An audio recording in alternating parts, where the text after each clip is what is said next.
Today I have to be Iron Lady because time is ticking away and we have to catch the train of global winning. So please, 1 second, okay. You know, we are here to talk about Europe. Europe's ability to scale up its best companies to global level. You know, I just got back last night from Katowice in Poland, where the European Basketball Championship is taking its place. And once again, I got a business lesson from sports. You know, our champions, individual talents like Luka Doncic, can be perfect, and he is perfect. We have to admit it. But even he cannot win a European championship alone. He needs a full team, coaches, strategy, and of course, support. It is exactly the same with Europe's business talents. Brilliant founders and innovators can't go global on their own. They need the right support, capital, markets, and partners to really win on the world stage. So, ladies and gentlemen, dear guests, good morning. Welcome to the very first Future 500 Forum, live from Hotel Rose in Bled, powered by IEDC Bled School of Management and Bled Strategic Forum. Today, we are opening a big question. How can Europe accelerate the emergence of its future global business champions? What is Future 500? We can say it is a pan-European platform. Its mission to identify, empower, promote the most promising scale-ups from across Europe. It connects companies, capital, markets, and institutions. It moves us from a startup mindset to competing on global markets. Dear guests, picture Europe as an orchestra of world-class soloists. We have innovators, we have business leaders, companies, company founders, we have researchers. But to go on world tour, we need a conductor of scale-up. To tempo of capital, access the markets, regulations, and talents. Because we are living in time when geopolitical challenges are testing our economic resilience. Europe faces the challenge of fast U.S. capital markets, America's ability to attract top global talent and exit deals too often take our best companies overseas. On the other hand, we have the global getaway, European partnership that opening doors to over 140 countries and mobilize important resources for infrastructure, innovation, and new markets. So, today's playbook is simple. Capital plus partnership plus diplomacy and leadership is faster scale-up. So, dear guests, our first speaker will frame today's forum and its importance. Please welcome to the stage Mr. Peter Gurk, Director of the Bled Strategic Forum. Hello.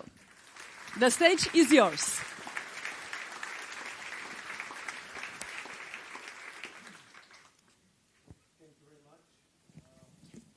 I'm going to be quite quick because I have a little side event happening in Festival La Dvorana in a short while. And whenever I see Prime Minister Rama, I said, oh my God, another Bled Strategic Forum is coming, you know. When we started talking with Stjepan, and we met at different occasions all around the Europe, talking about the need for Europe to start implementing things that have been written down, you know. And we discussed and we came to a realization that Europe or European Union, we are very good at writing papers. We wrote so many papers that, probably half of the forests in Sweden were cut down for these papers. We have a Letta report. We have a Draghi report. We have former Finnish minister's report. All these reports say one thing, and it's funny, they all agree that Europe needs to become more competitive in order to matter. So far, so good. And I think here everybody who is in this room understands this. So technically, it shouldn't be hard. You take the Draghi report, you see the recommendations, and you implement it. Politically, not so much. I mean, you have to realize European Union is a sui generis organization of 27 member states who sometimes have different views on how we should move forward. While this is in a vacuum quite good, I would say, because 27 voices coming to a compromise on how to move forward, this is usually the compromise is good, as we saw in the past. The problem is that meanwhile we were writing papers, the world tremendously changed, totally. It went to a total different direction where, it's very hard to grasp what the future is going to look like. And this is why Europe, if it wants to matter, if we want to preserve the life that we have been living until now, and I think you would all agree this life is probably something best which was discovered in the history of humankind, then we have to adapt. We don't have to adapt tomorrow, we have to adapt today. So we talked with Stepan how to actually go from writing papers to actually doing something meaningful. And because he's such a clever guy and a guy with an initiative, he came up again with a paper, but this one was small. I think it was 3 pages, where he said, Peter, I want to do something. I want to try and bring together the best that this region, but also Eastern Europe, can master together in terms of businesses, in terms of thinkers, and try to see how we can help Europe become more competitive. So this is why you are gathered here today. I hope that this is not just a one-time event, that this is something of a start of a process which is going to help understand political elites in the European Union that only united, that only together we can matter in this world. And I hope that this process, which we started today, is going to be heard also in Brussels, but not just in Brussels, but also in Washington. Transatlantic partnership, this is why Atlantic Council is also here, is important for us. It has its problems, it has its issues, not necessarily by Europe's doing, but on a long run, transatlantic partnerships makes us stronger and makes us more powerful. So with this, I would like to thank EADC, Stepan, Jorn, and everybody else who contributed to the start of this event. I'm really looking forward to the debates, and I also hope to see you in the afternoon at the beginning of the Bled Strategic Forum. So thank you very much, and good luck.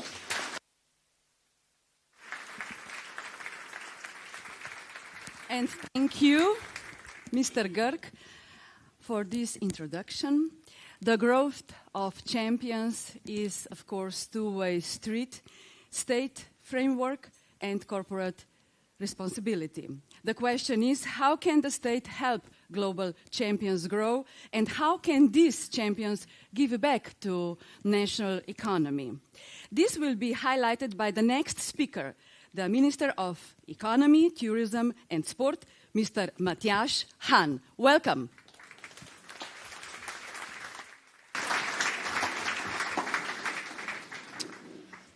Spoštovane gospe, spoštovani gospodje, drage kolegice, kolegi, imenitni gostje v prvi vrsti, nič manj imenitni gostje v zadnji vrsti. Dobrodošli tu na Bledu, dobrodošli v srcu prelepe Slovenije, kjer se danes srečuje vizija, kjer se danes srečuje ideja, predvsem pa pogum, ki ga ta moment tudi Evropa potrebuje. To je prostor, kjer bomo skupaj iskali, gospe in gospodje, odgovore na eno najpomembnejših vprašanj današnje Evrope. Kako lahko iz majhnih podjetij ustvarimo globalne prvake, nekih je že v tej dvorani, in kako ti prvaki lahko oblikujejo naše gospodarstvo in tudi seveda našo prihodnost. Slovenija je sicer majhna država, toda majhnost ni omejitev, če imaš seveda velike ambicije. Pravzaprav pogosto velja, da prav majhni narodi, gospe in gospodje, razvijajo najdrznejše ideje, ker se zavedajo, da nimajo druge izbire, ker se zavedajo, ker želijo biti hitrejši, predvsem bolj inovativni in, kar je najbolj pomembno, bolj povezani. Danes smo priča globalni tekmi. Kdo bo seveda oblikoval prihodnost umetne inteligence, biotehnologije, kdo bo oblikoval vesoljske tehnologije, predvsem pa vprašajmo se, kaj bo z zeleno tehnologijo. Tekma je zahtevna, je tudi odprta, ampak verjamem, da moja domovina Slovenija je lahko na nek način tudi del te tekme. Najprej pa moramo seveda priznati si nekaj čisto osnovnega. Da podjetniki gradijo podjetja, vlade gradijo okolje, sicer se nam ne najbolj posred zmeram, ampak vseeno, naša naloga kot vlade pa je, da zagotovimo pogoje, v katerih lahko te ideje, ki jih podjetniki imajo, tudi rastejo. To pomeni enostavnejše in pa seveda hitrejše administrativne postopke, dostop do financiranja za start-upe, za scale-upe, povezovanje seveda z globalnimi investitorji ter seveda, kar je najbolj pomembno v teh časih, močno podporo raziskavam in inovacijam. S tem ciljem Slovenija v tem letu namenja čez 649 milijonov evrov spodbud, 334 milijonov subvencij, 314 milijonov pa za povratnih spodbud v obliku posojil, garancij in tako naprej. Na tem mestu bi povedal, da naše ministrstvo je podprlo 1200 podjetij, omogočilo 340 delovnih mest in pa sofinanciralo več kot 200 raziskovalnih razvojnih projektov. To niso samo številke, grobe številke, ampak so zgodbe ljudi, ki spreminjajo, gospe in gospodje, prihodnost. Za leto seveda 26 pripravljamo nove ukrepe, tako nepovratne kot povratne, spodbude iz evropskih in pa tudi seveda iz domačega proračuna oziroma integralnih sredstev. Predvsem povratnih spodbud bo v prihodnje letu še bistveno več za gospodarstvo in razvoj, garancije za bančne kredite, kombiniranih posojil in še nekaterih drugih ukrepov.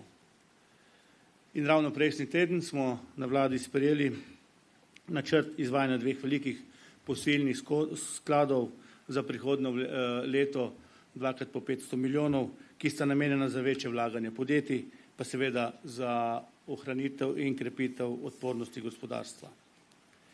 Dovolite mi pa, da vendarle izpostavim nekaj izjemnih primerov slovenskih podjetij in posameznikov, ki dokazujejo, da je preboj mogoč. Naštel bom samo 3, lahko bi naštel kar nekaj časa, ampak naj mi bo dovoljeno. Marko Pleško in njegovo podjetje Kozji lab sta globalna zgodba o uspehu. Iz Slovenije vodijo razvoj vrhunskih kontrolnih sistemov za jedrske pospeševalnike, vesoljskih misij in medicinsko diagnostiko. Kozji lab preprosto dokazuje tisto, kar si tudi jaz osebno želim, da iz majhnega trga ustvarimo podjetje, ki bo igralo pomembno vlogo na globalnem odru. Enako dobra zgodba, pomembna zgodba za Slovenijo je zgodba Jureta Kneza in podjetja DVSoft.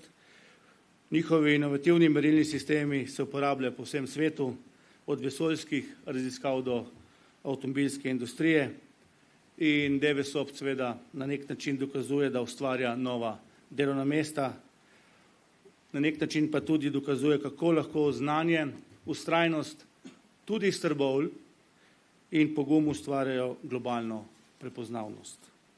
Ne moremo pa, dragi moji, mimo naše tudi slovenske zgodbe, profesor Jureta Leskovca v Stanfordu, enega najvidnejših raziskovalcev na področju umetne inteligence in podatkovne znanosti. Jaz sem imel priliko na podiumu se pogovarjati z gospodom Leskovcem, strah me je ratal, ampak ok. Takšni posamezniki, gospe in gospodje, povezujejo Slovenijo v najnaprednejšimi raziskovalnimi ekosistemi po svetu in na to smo seveda Slovenci lahko ponosni. Imamo podium, ki je seveda platforma, ki povezuje regionalni inovacijski prostor od Baltika do Balkana, od Dunaja do tem. In to je tudi naše izhodišče za tako imenovane evropske inovacije. In zdaj smo danes tukaj. Vloga Future 500 in Evrope. Najprej gospodu Oreškoviču hvala lepa za vse, kar delate. Future 500, ki ga danes začenjamo, je točno tisto, kar Slovenija, kar tudi Evropa potrebuje. Povezovanje vizionarjev in povezovanje kapitala. Naš cilj mora biti jasen. Ustvariti evropske prvake, ki ne tekmujejo samo v Ljubljani ali pa v Berlinu, ampak tudi v New Yorku, Tokiju in pa tudi v Singapurju. Pri tem pa ne tekmujejo drug proti drugem, tekmujejo skupaj, mogoče prehuda beseda, proti svetu. Potrebujemo evropske instrumente za financiranje, potrebujemo manj administracije, lažjo regulacijo, predvsem pa rabimo močno povezovanje med podjetji, med raziskovalnimi ustanovami in pa tudi seveda med vladami. Dragi imenitni, pomembni gostje, Slovenija ima znanje. Slovenija ima ljudi in Slovenija ima tudi ideje. Na koncu naj povem to. Slovenija ni majhna, oziroma je majhna, ampak malo sem ponosen na Slovenijo pa, ampak Slovenija ni nepomembna. Slovenija je pomembna evropska država. In naša prihodnost je tudi v tem, da nas mogoče kdo podcenjuje, da smo majhni, ampak smo, gospe in gospodje, Slovenke in Slovenci agilni in dovolj povezani, da smo lahko most med jugom in severom, vzhodom in zahodom Evrope. Zato vas pozivam, spoštovane podjetnice, podjetniki, pomembni odločevalci. Povežimo se, gradimo partnerstva, ne se deliti po ideološki plati, verjamemo v potencial slovenskih in evropskih podjetij in ustvarimo prihodnost, kjer bodo naši globalni prvaki oblikovali gospodarstva, v katerem se vsi skupaj želimo živeti. Vse to je misija Future 500 in zaradi tega je tudi na našem ministrstvu in seveda tudi vlada podpira. Hvala vam lepa za vse, kar ste do zdaj naredili in verjamem v dobro zgodbo naše prelepe domovine Slovenije. Hvala lepa in srečno.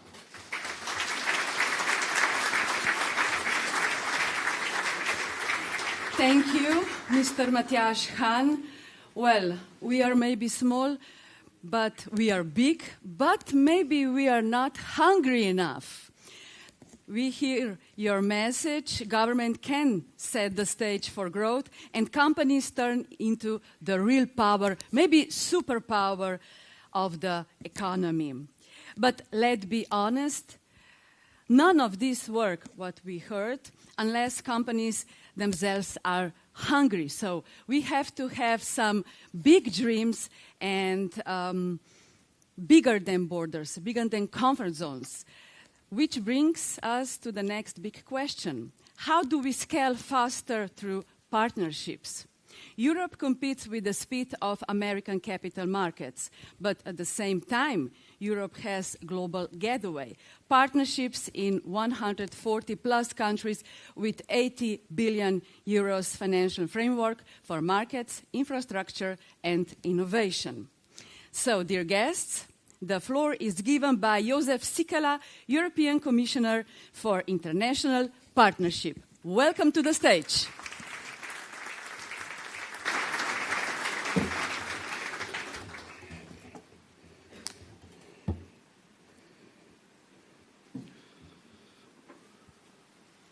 So, let me be big. Ladies and gentlemen, distinguished guests, excellencies, I'm really honored to join you today for the official launch of the Future 500 Forum. And let me thank to IEDC, Bled School of Management, the Atlantic Council, and the Bled Strategic Dialogue for organizing this event. And let me thank also to my Slovenian part of my cabinet and DG for bringing me to this marvelous place. The Bled Strategic Forum has always been the birthplace of great ideas.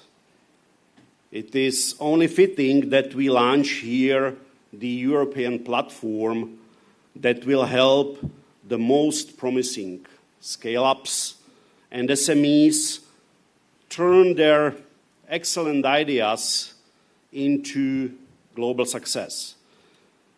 Innovation and entrepreneurship are not only about profit. The progress they spark is a powerful force that drives our societies and economies forward. There is a recent example from Europe that I would like to talk about a little bit more. In the 1990s, two doctors from Germany were struggling to care for their cancer patients. They were doctors by day and researchers by night. In the day, they often witnessed patients in pain and felt powerless to help them. At night, in their labs, they found inklings of hope, ways the science and technology could be used to develop new therapies. But getting these innovations from the lab bench to the bedside was a problem. Large pharmaceutical companies don't like to invest in risky early phase research. So, in desperate effort to help their patients, they decided to found their own company, BioNTech. The rest, as they say, is history. In 2020, BioNTech partnered with Pfizer to develop the world's first COVID-19 vaccine using their mRNA platform and help the world to turn the page on the pandemic. Dear colleagues, this is just one example of the impact European innovation and entrepreneurship can have. The EU hopes to nurture many more, and the Global Gateway can contribute to that.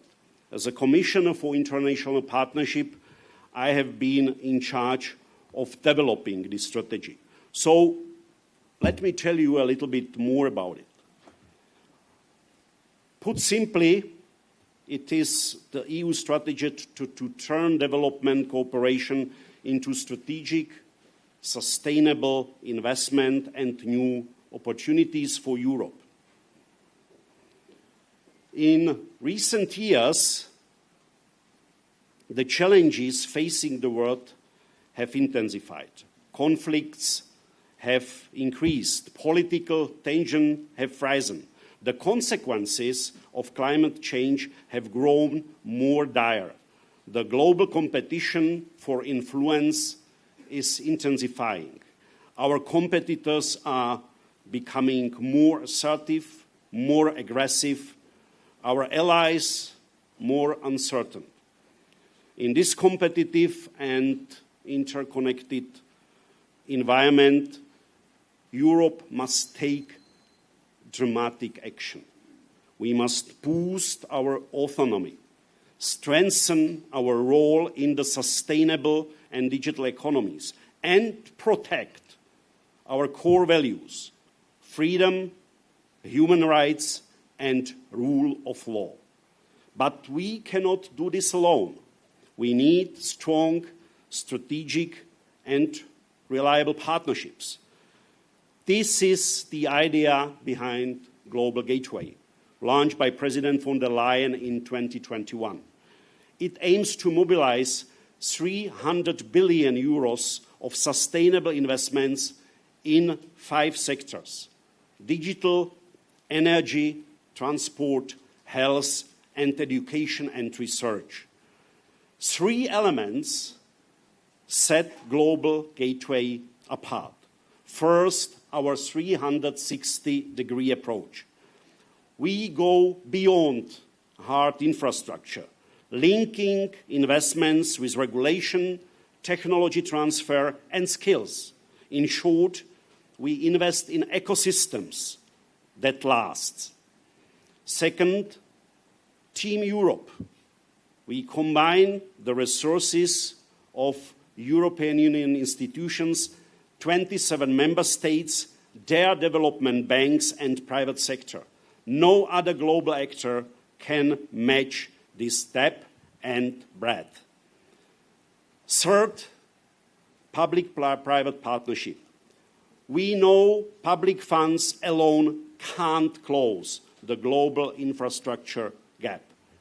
Some $4 trillion annually. So we focus on creating the right conditions for the private sector to invest with us.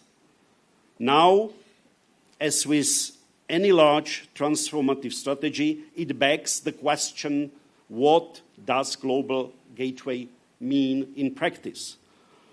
Let me give you one example. A new green iron plant in Namibia, which I will personally visit in a few weeks. This project produces clean iron sponge, the key input for steelmaking, using renewable hydrogen instead of coal. In its final stage, it will produce up to 1 million tons of green iron every year, cutting nearly 2 million tons of CO2 emissions. But it is more than a climate project. With our support, it is helping Namibia build an entire value chain around green hydrogen and create tens of thousands of jobs. To make this possible, we are linking industry with education. We work with Namibian universities, vocational institutions, and private companies to train the next generation of workers. The plant is being developed by a consortium of German engineering firms and Namibian partners, backed by the EU, Germany, and the Netherlands under our Global Gateway strategy. More than 60 companies, many of them SMEs, are already involved. This is just one of, whether it's building the world's tallest green dam, Rogun in Tajikistan, laying subsea fiber optic cables between Europe and Africa, or turning seaweed waste into an economic opportunity across the Caribbean. Global Gateway is investing in a more sustainable future, a future powered by innovation. This, of course, brings me to you, Europe's entrepreneurs and innovators.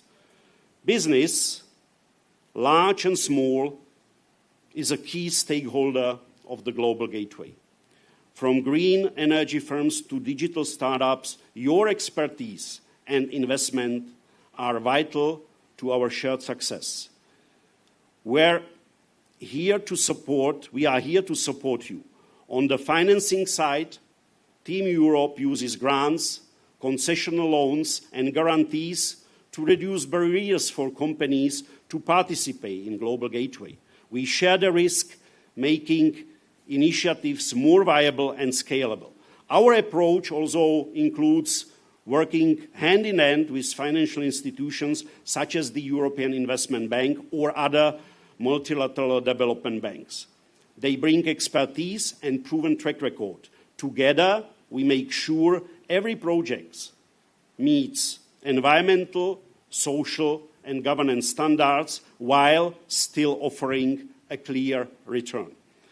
We facilitate connections too through EU trade and business chambers as well as regular business forums. We bring together governments, investors, and entrepreneurs. And we work with stakeholders to promote the uptake of research breakthroughs by businesses. For instance, in the agri-food sector, the EU has supported around 600 innovations taken up by farmers. Through partnership, we've strengthened more than 150 agri-food value chains in 45 countries, involving around 1,400 SMEs.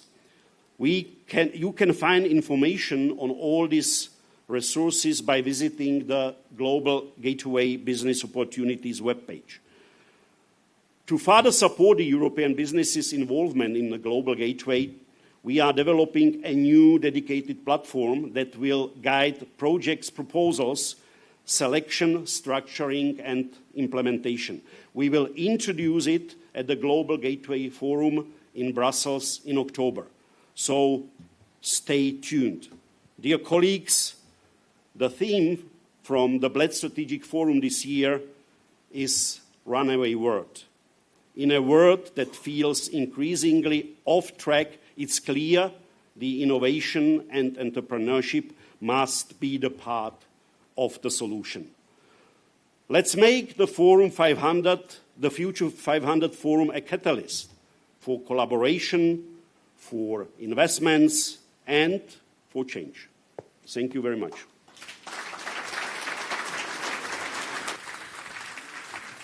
Thank you, Mr. Sikela, for sending a clear signal.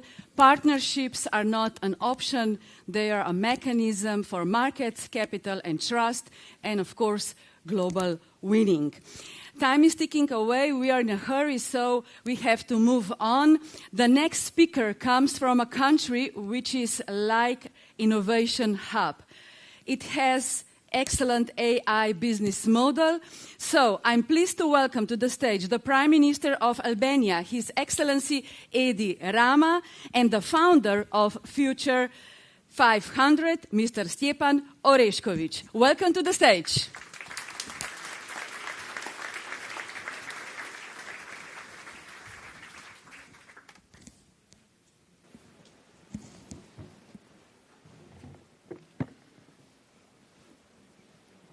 Your Excellency Prime Minister, thank you for joining us. You are always a guarantee that there will be attention. And I think we can agree about American politicians one thing. They are not boring. And we have a Prime Minister here who is really among few in Europe that is really also not boring. I hope not for the same reasons as them. I said we can agree one thing about American. Yeah. So let's start with something that I think it's important for everyone in the room for the various reasons. When you read Draghi's report, it's a good document, but reading it carefully, you would find two things inside. And usually the most important things are those that are missing. What is missing is the report does not mention a single time a word entrepreneur. And then another topic, the report mentions only once Central and Eastern Europe. And the Central and Eastern Europe was in last 10 years the strongest engine of growth, outpacing other parts of Europe double, 2 times. So when I was listening to you all these years, reading and following, and we met first 2005 in your office when you became a mayor, I was always wondering why you politicians and also countries from Central and Eastern Europe are so submissive when talking with Brussels and with big powers. And you are the example of not being submissive. I was sometimes wondering this guy would never enter in EU because how he talks with the Brussels. So can you comment on that first?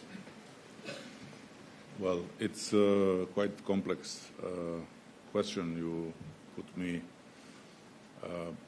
But I want to say that when it comes to us and to me representing my country, it's a bit different because, for example, if the Slovenian Prime Minister would say whatever he thinks about Brussels, I don't know exactly what he thinks, by the way, but whatever he thinks, he has a lot to lose. We don't. And so we have to be very open. And on the other hand, beyond what we say and beyond what we express, our loyalty is never questioned. So we are somehow Western Talibans in Albania, and we follow because we have a clear idea of our size, of our weight, and also of our challenges. As Europeans, we want to be free and we want to express freely what we think.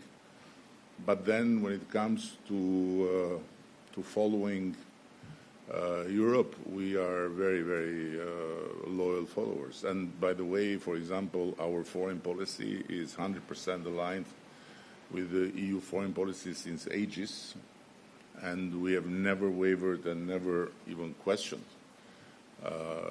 because we are somehow blind when it comes to loyalty, and we have been so with everyone, with the Ottomans, with the Soviets, with the Chinese.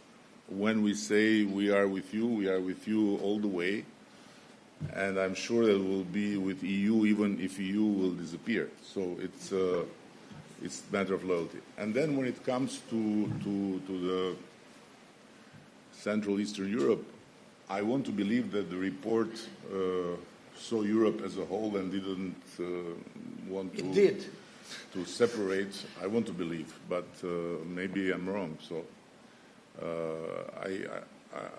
I think that bottom line, when it comes to these initiatives, to the initiative of yours, and to our relation with the entrepreneurs in general in Europe and in our country, there is a problem of in 2 layers, I guess. First is always the problem of looking at the entrepreneurs like not like complementary, but like contradictory to what the state and what the government has to do. And the second layer, which is even more problematic and more dangerous for the future, is that unlike in the United States or in other realities, we are not used in Europe to have an entrepreneurial state.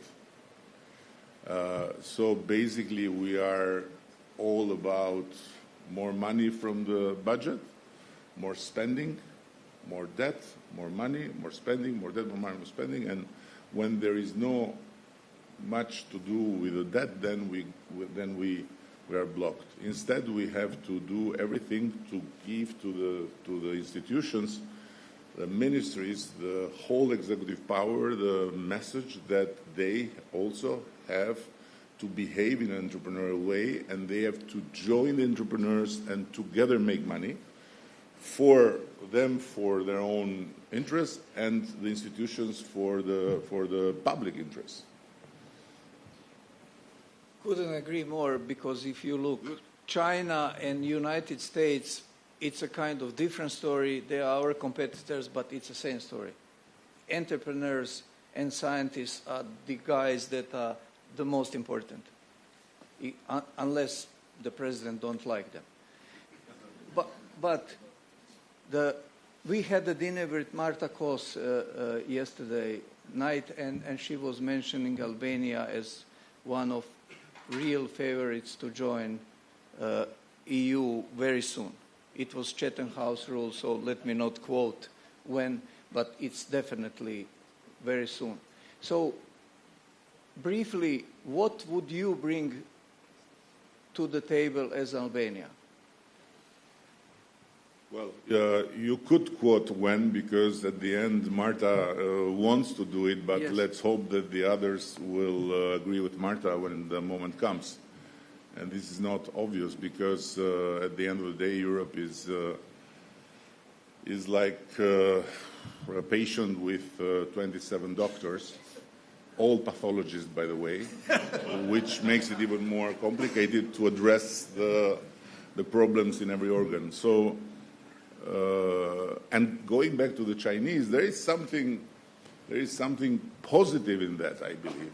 Not in the sense that they don't like the entrepreneurs, but in the sense that their tradition, thousands of years, is very clear about that. So even 2,000 years before, in China, politics and business were separated in the sense that business people were not allowed to make politics and to enter in politics and to be politicians. Not bad. On the other hand, I believe that we are on the right track. I believe that thanks to Vladimir Putin, we are closer to enter the European Union, because if, unfortunately, the war of aggression in Ukraine would not have happened, I don't believe that Europe would have woken up to turn the words in deeds, because they always said, your future is in Europe, your future is in Europe, and in a moment in time became like the blue version of the red communist version. Our future is in heaven, our future is in heaven, but in the meantime we have to endure hell. So this changed, and now it's up to us to do our job, and not for Europe, but for us. Because I always say what I have always believed, that the most beneficial part of entering this family of countries and states is that it makes you change for good. So it's easy to be inside and to say, oh, but why you want to come in? It's so difficult, it's so this, so that. It's a bit like the marriage, no? But until you marry, you fight for it like hell. And whoever is married and tells you, hey, take it easy, it's not what you expect, it doesn't make you change your mind. So I would say to everyone that is within the European Union to try and be more happy with, because it's a very good place, everyone is. And for sure, the problems in Europe are not related to the fact that Europe is a union, but to the fact that the union needs to be stronger and that many things have to change. So the pathologists have to a bit specialize, and then one should be the cardiologist, one should be the God forbid oncologist, and so on and so further. So to have whole union that takes care very well of the whole body of the patient. Otherwise, it will be an unavoidable decline. Yeah, we would definitely love to see both you and Albania in Brussels and in EU. I was watching my wife when he was commenting about marriage and EU because she's my partner in the company, and I think she agrees, but our marriage is better than EU. Then, but because she's part in the company. yeah, exactly. Being in the company and in the marriage makes the company better and the marriage better. Because when you want to escape marriage, you go to the company. When you leave the company, you go to the marriage. Thank you. Imagine to be in a marriage, you are in a company, she's at home. Yeah. Then you would be. I would end up being without company and without marriage. So you are the best. But you are the best example for Europe to be all together and to be all entrepreneurial. Thank you. That's a good formula. Yeah. I have a friend. I have a friend, professor of pathology, and we were sitting together and mobile was ringing, and she said, "Oh, patient is calling me." I said, "Really?" She deals with the dead patients only. So let's move to entrepreneurship and Albania and what you do differently. We read, it was a really big story about Mira Murati, Albanian diaspora, leaving OpenAI and going entrepreneurial, what is always a big move. Being CEO is a nice thing. Very few people go out and do company and then survive. But what was different is then when she was starting, you step up. It was January or February, I think, this year. Now, only few months later, Creative Labs have valuation of $8 or $9 billion. What's your philosophy in doing that? Why you think? Listen, in this case, it came very, very simply as an idea to make some money, and so we said it's a good idea to invest very, very little money compared to the whole sum, and I would not spend your time to tell you what a nightmare was to get this money out from the budget. You can't imagine. Oh, it's a risk. Oh, it's this. Oh, it's that. Oh, it's how we can.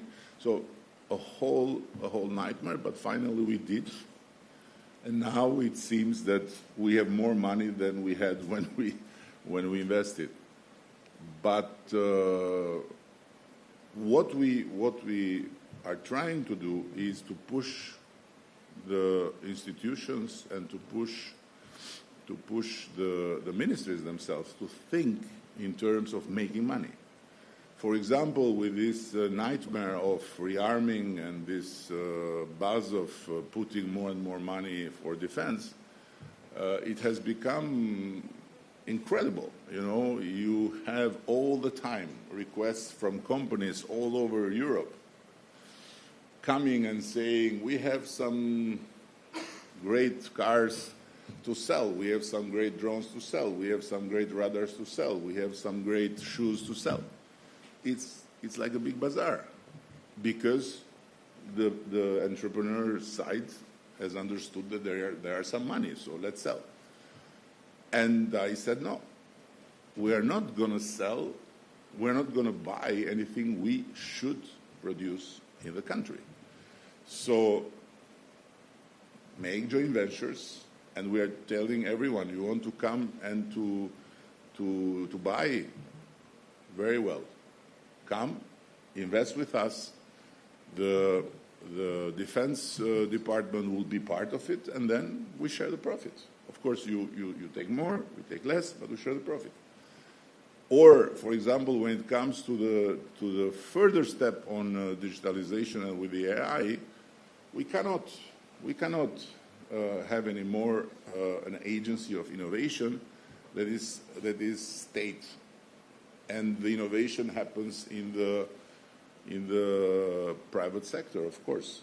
So now the agency is transforming in a space where the private people can be part of it, can enter and can use what is our biggest wealth, which is data, to work together with us and produce models. So this is the way we are trying to do things. There is nothing extraordinary, by the way. So when I come here to Slovenia, I understand immediately why you all complain, because everything is perfect. So your biggest enemy is boredom. While we have to fight, because there are many things that we are missing. So if we go through a list, what you have here and what you have there, you'll see you are really in a very good place. But if we go through a neurologist, you are far more depressed than us. And this, I don't know how you cure, but please, not with American-like politicians, please. Thank you. The last question, because we, in a natural way, and we are not following any script for this interview, you understand, because it's impossible. It would be stupid to prepare a script to talk with Edi Rama. But the last question is the following, because you came in a natural way to Future 500.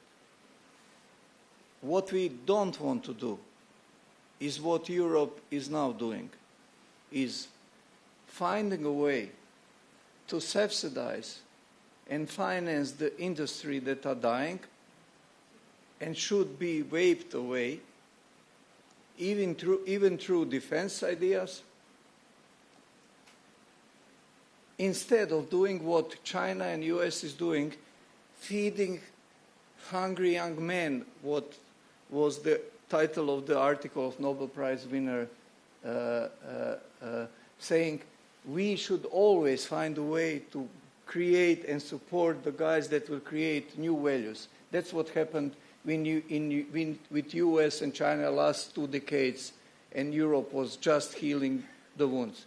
So how you see, you described what you are doing in Albania, but how you see opening the parallel highway for those that are coming and creating future, instead of feeding people that are bored, and Europe is bored, I agree, and Europe is without energy, and that's our biggest problem, while we have people that are hungry, that are not bored, but not systemically supported. Well, it's another complex question, but to start with my natural coming here, I didn't know what is Future 500 until I arrived. I came very naturally to Bled, because since I came first time, I liked it very much, and coming to Bled is like the summer is really over, and the hard part of life is really starting. Not in Slovenia. For everyone that comes to Bled, it's like in Slovenia. What are you doing for a living yourself? Politician. Yeah, it's not the best thing to do in Slovenia. I agree, because what you risk to do more damage than to do good, because it's so great. But don't touch. But better don't touch. You know, I'm sure if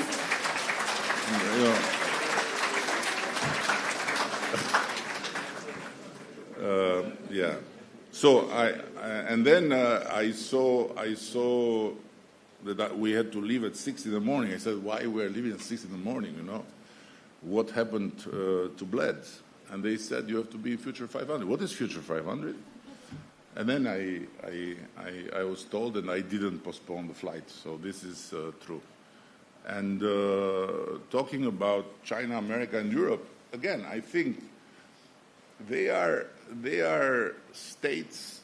Europe is a federation in making, and imagine United States if they had 27 of these funny congressmen running United States, what would have been? But no, it's not. Imagine China and so on. So it won't be in God we trust, but God save us.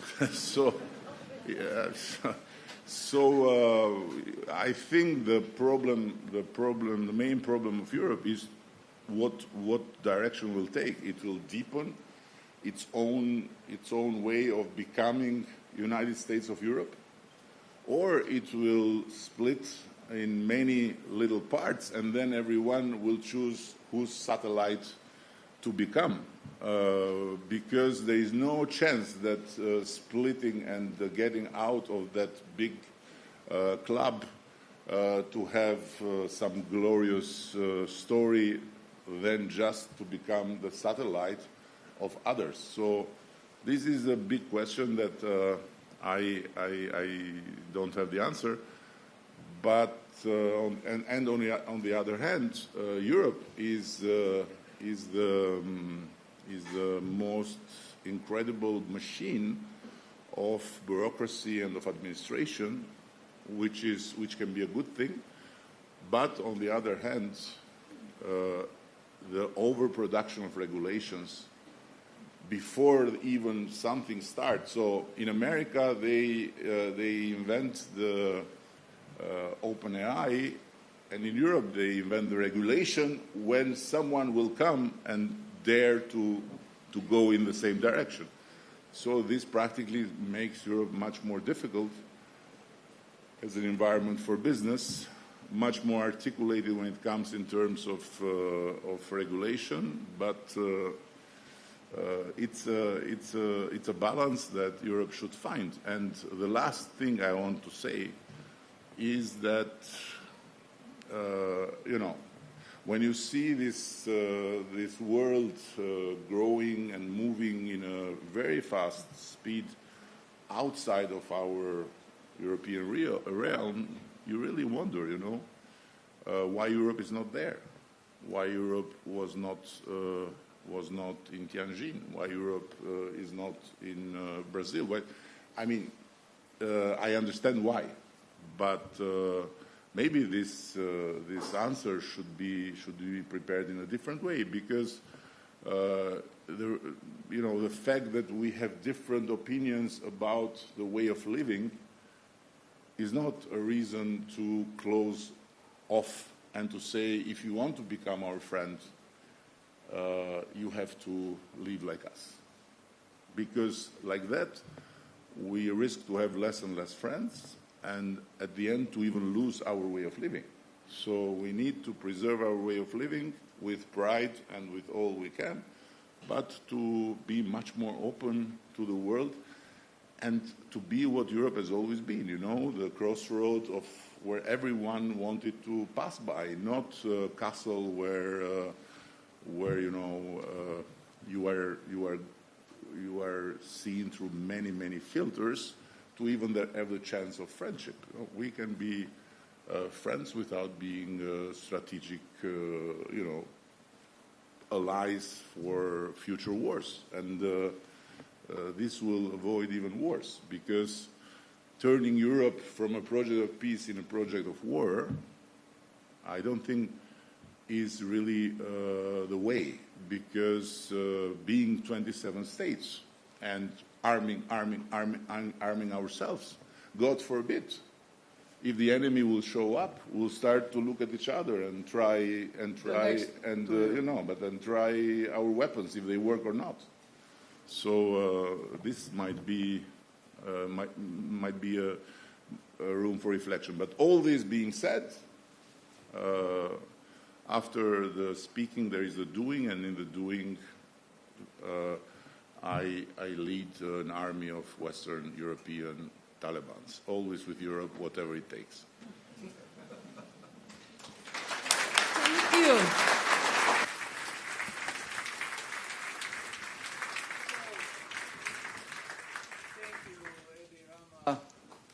never disappointing. I think we can end with what you just said, or almost said. We don't want Europe of small satellites. Let's create a big spaceship. Thank you both. Thank you, Mr. Edi Rama, and thank you, Mr. Orešković. You are superpower and very meaningful of this first event, Future 500 Forum, and you are human, not ChatGPT or bot or holograms. So thank you very much. We can all agree that your interview underlines a simple truth. When government is proactive, companies move faster, from local excellency to global flagship, and that is a winning combination. So, dear guests, we move forward, and now we move to our first roundtable discussion, and the main question is, how does private capital enable the growth of Europe's champions? This panel is moderated by Alexandra Vacru, who will invite her guests to the stage. Mrs. Alexandra, where are you? Hello, the stage is yours.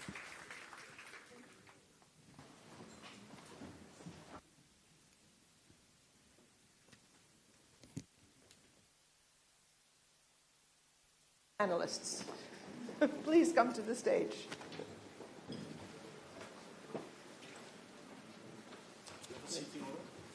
Yes, you're first. Come on over.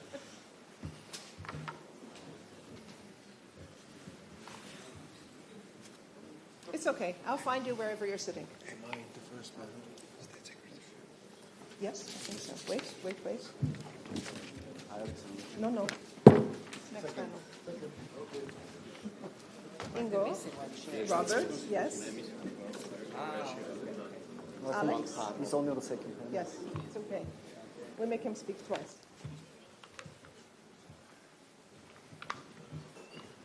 Thank you so much. We're on an extremely tight schedule here. So let me get started and do what Prime Minister Rama suggested, which is after speaking, there is the doing. So let's start with the doing, and please welcome my first panel, Banking on Growth. Here, we're going to start the conversation about how commercial banks and private equity funds can better identify, finance, and scale high-growth ventures across Southeast and Central Europe. Future 500 is meant to be a mechanism that connects Europe's most promising companies with the capital they need to go global. But the post-Series A gap is real. Many companies from South and Central Europe have struggled to access late-stage financing, especially compared with their peers in the United States or in Asia. So what we're going to talk about here today is how can Europe's financial institutions lead the next wave of scale-up success? I'm going to ask each of our panelists a question, which they'll have 3 to 4 minutes to answer, and I'll be very draconian in cutting you off, just so you know. Don't take it personally. And then we'll have a lightning round with a quick question for everyone. So let me start with Ingo. Ingo Bleier, as Chief Corporate and Markets Officer, you lead Este Group's strategic activities across corporate banking and capital markets in Central and Eastern Europe. What can regional commercial banks do to identify and back Europe's scale-up champions, especially beyond the startup phase? All right. Can you hear me properly? Thanks for having me here. Supporting this initiative, I think, is one of the things we can do. Banks have vast pools of capital that are mostly devoted to lending. And you will find a lot of bankers hiding behind Basel 1, 2, 3, and 4, and a lot of other regulatory constraints in telling you that it's difficult to allocate equity. That's not true. We can allocate equity, and we probably should allocate way more equity to seed finance, venture capital, and private equity activities. We as a group, we're investing directly into companies, early stage venture capital.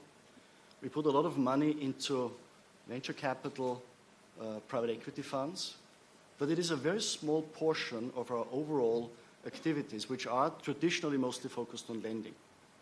So I think it's a lot on us to devote more capital. The capital is only one thing. The other one is time and effort.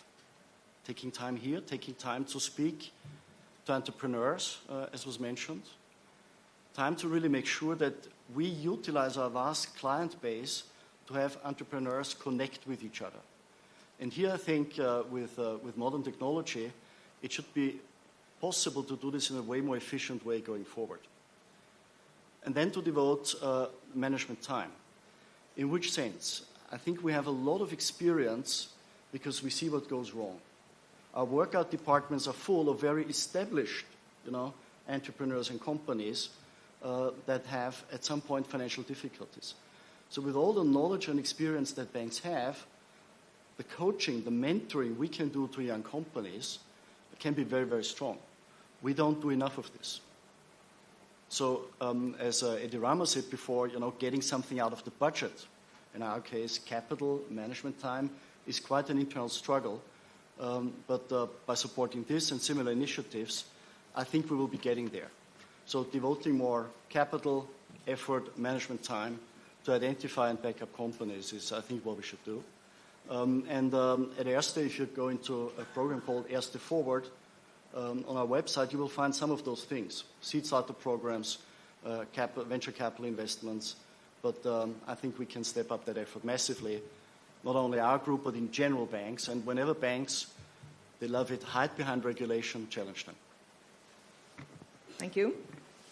Robert Knorr, as managing partner at Mid-Europa Partners, you're a leading private equity investor in the region, and you've scaled several companies into European success stories. What are the biggest opportunities that you see now for post-growth capital companies, and how can private equity step in earlier? If you could please also give a specific example from Mid-Europa of a success story, that would be great. Sure. First, let me tell you, I'm very, very pleased to be here in Slovenia. We started Mid-Europa 26 years ago this year. I was there from day one, and actually one of our first first projects was in Slovenia. We invested at a relatively early stage for who we are, what kind of investor we are in Telemach. It was an entrepreneurial project backed up by a few Slovenian entrepreneurs and also some Slovenian corporates, as Slovenia works in a more cohesive way across different players.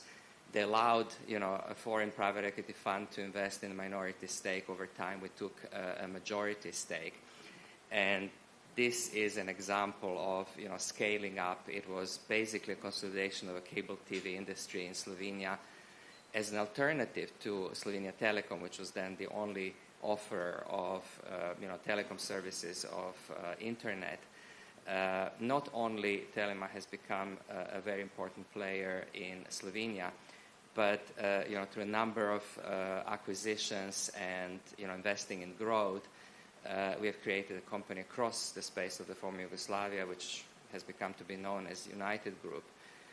Then we sold it. Our job as private equity investors is to invest in companies, to scale them up, to improve them, and then to sell them to the next buyer, who then scales them up further. And indeed, that particular company have gone beyond the borders of the former Yugoslavia into Bulgaria, into Greece, has become a major player in its industry in this region. I just want to say that when we first invested in Telemach back in 2000, that was an investment of only 20 million euros. At that time, it was a lot, but it was a small investment. We merged it then with SBB in Serbia, created United Group. We sold the company in 2014 to a big private equity firm, global private equity firm called KKR, for 1 billion euro. Well, that company, United Group, today has 1 billion or more than 1 billion euro of EBITDA, which is the indicator of profitability of a company. So it can just tell you, through this, in a way, personal story, I would say, what scaling up means, where the region has come after 25 years. We still have a lot to do, a big road to go through. But things have changed. I agree with the previous speakers. Slovenia is a different place. The former Yugoslavia is a different place. The region is a different place. In terms of Mid-Europa, over the last year, and it's a little bit of boasting, but I have to do that as well, It was our record year in exits. We have sold companies the total enterprise value for a total enterprise value of 4 billion euros in 1 year. We started, with the fund of, a few hundreds of millions of euros, and we are doing deals of, tens of millions of euros. And these days, a player like us that comes after the growth stage, that comes, when the companies are already more mature, when they have the cash flow, when Ingo and Dinko will come and finance it, when leverage can be put onto the companies. And what do we do after this growth stage? An investor like us not only brings capital, it also can diversify funding sources. It can help the company to attract lenders, to attract lending, be it from banks or other types of lenders. We can help those companies to professionalize the running of the companies, particularly the governance. And what we bring and what we have specialized as a player over the last 10 or so years is in bringing operating or contributing to the operating expertise of the companies, and particularly helping those companies to go international. Thank you very much. Dinko Lukic, as President of Management Board of PBZ Invest, you are one of the largest banking institutions in Southeastern Europe. You have unique insights into both growth financing and regional financial ecosystems. What blended finance models, combining private and public capital, have shown the most promise in supporting innovation-led growth in this region? Thank you very much for that question. Blended finance sounds alike. So first of all, good morning to all of you. The other day I was checking the latest data. So let's say that Europe has around 4.5% of the world population, so the EU countries. States less, 4.2% of the total world population, whereas China is around 17%. When it comes to the share of the world GDP, States has 26%, but when it comes to the share in the venture capital funds, it's 52%. So double than the share of GDP. China, with the 19% approximately of the share of the world's GDP, has even higher percentage lift up, so 40% of world venture capital funds. And then Europe taking a share of 15% of the global GDP. So the share of the venture capital funds of Europe in the total worldwide, probably someone would know here, but it's around 5%. So expected share would be around 30%, and as a matter of fact, it's 5%. So basically, these blended models that we are having today in the EU, they are essential catalysts to enable further growth, to pursue innovation, to pursue the ecosystem of startups. I would say in the recent period, there are a lot of activities and EU-driven programs and instruments, but I would say that we need to be faster and we need to do more. So when you were asking what programs or instruments were proven to be effective, we can name, first of all, Horizon Europe, that is the biggest one, which is close to 96 billion euro, which is ending in 27, but I'm sure there will be another tranches. Then we have InvestEU. We have Western Balkans Investment Framework. So these programs are successfully and very lucratively combining the grants and guarantees and in order to de-risk the startups and to enable later stage and then to involve further the private capital and to bring companies to the scale-up phase when they become bankable. Furthermore, we have hybrid venture capital funds. For example, in Croatia, we have Fil Rouge. You asked me about some examples. There is Serbia Ventures.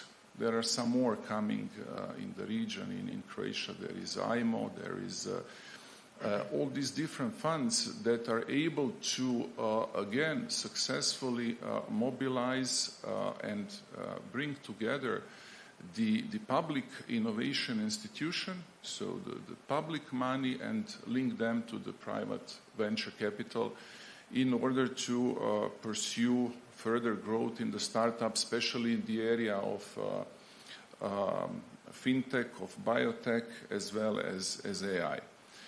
And then let me mention also very important the role of supranationals from the EBRD, EFC, EIB, etc., who are also able to bring together very successful programs of concessional loans as well as different grants, combined with the first loss absorption, different guarantees, in order to provide a good environment, especially for the clean energy, energy transition, and energy efficiency, and in that way also channel this innovation activity in the area which is very, very important for the European competitiveness and sustainability. And I would go back to what Stjepan was saying. We don't want to see money invested and capital invested in the dying industries,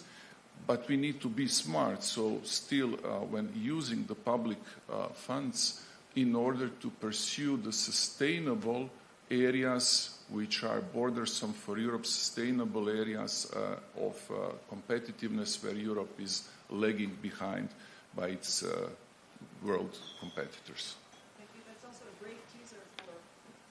That's also a great teaser for the second panel, which is going to talk about sovereign instruments that can be deployed.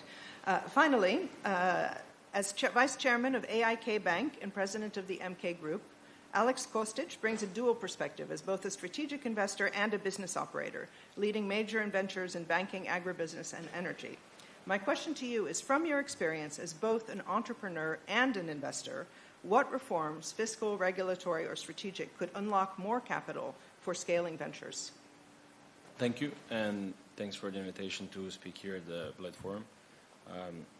So I would first start with the strategic, and I think that, the strategy of Europe needs to change maybe to be much more pro-business than it is today.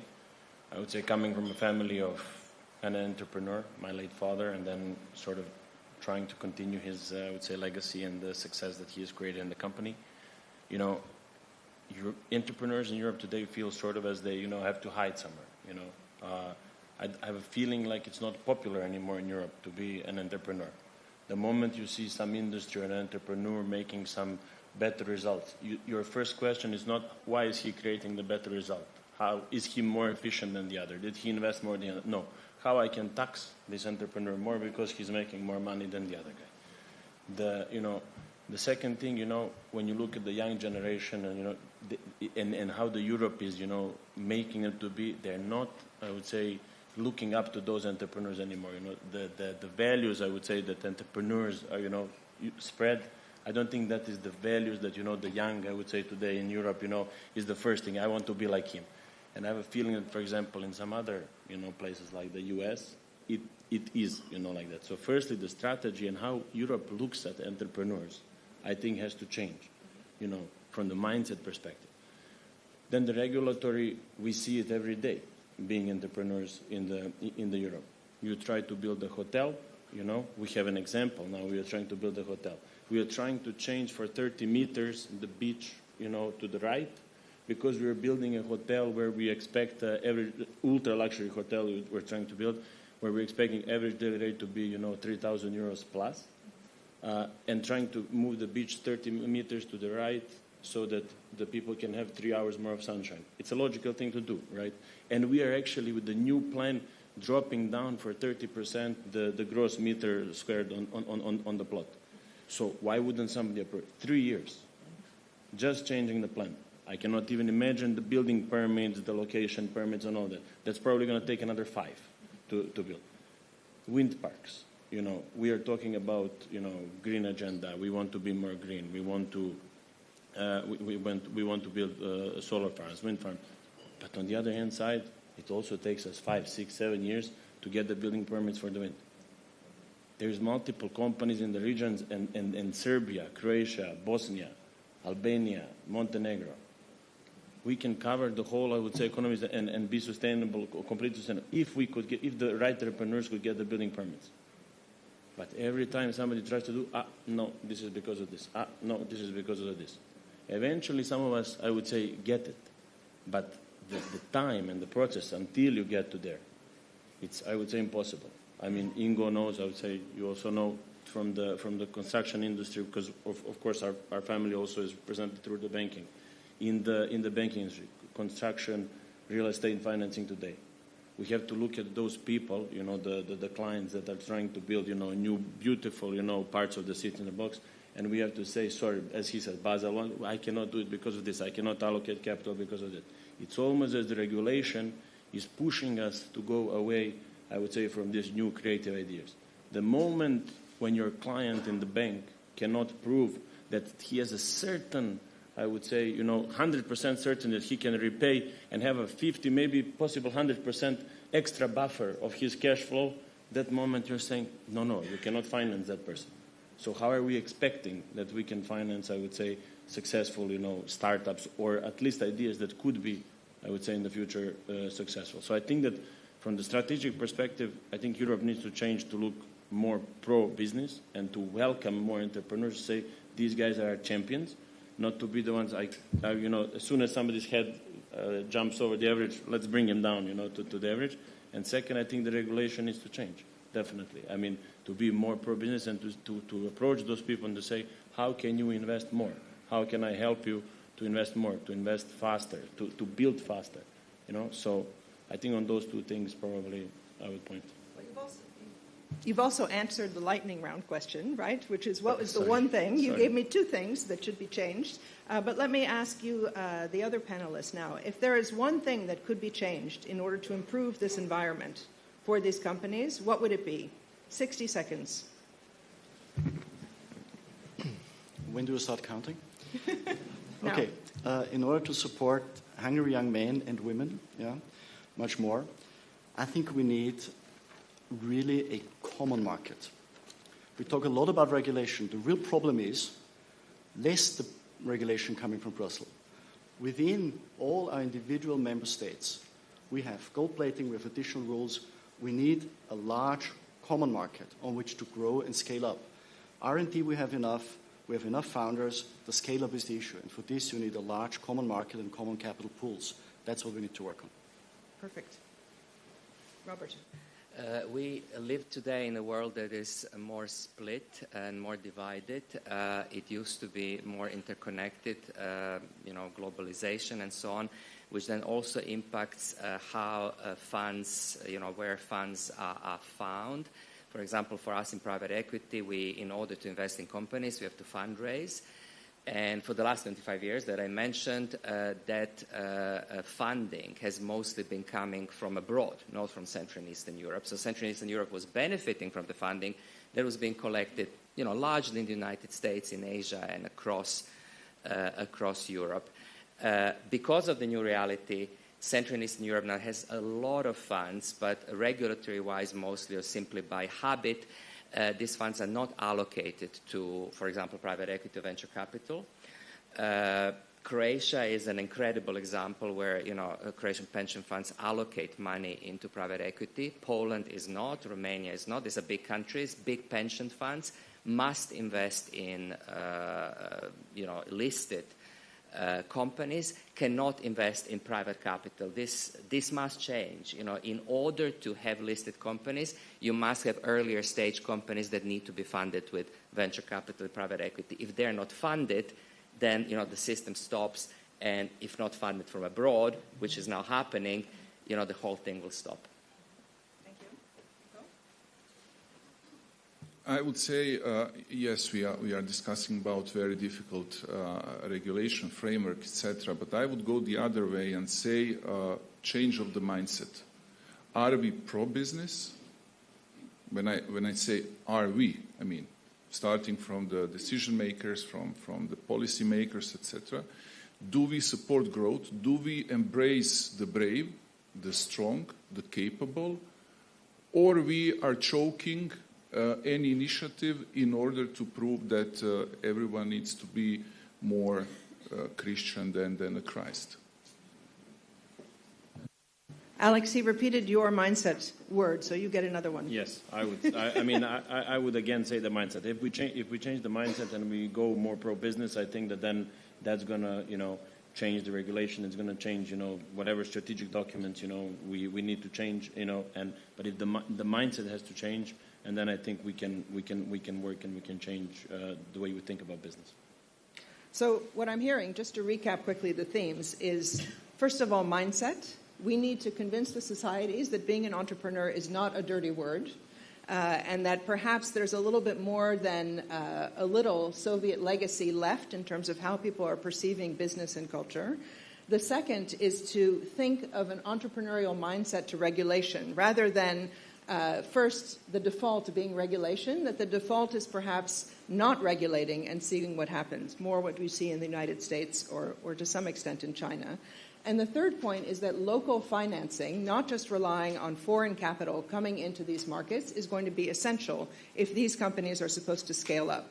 And what we see is that private capital will surely be defining Europe's future. And the Future 500 is not just about identifying the top 500 companies, but also matching them with partners that are going to help them meet the global challenge and become the global Future 500.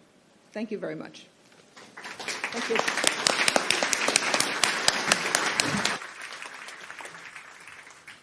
And thank you to all panelists. Mrs. Alexandra Vacru remains as moderator. Next panels, next victims. But it was interesting to hear businessman is not a dirty word. Very good. Businesswoman is also okay. Now we will talk about building Europe scale-up infrastructure. The stage is yours. Thank you. Miljan, you can also come. Thank you. Please, sit next to me. It's not a mistake this time, right? No, it's an honor. Thank you.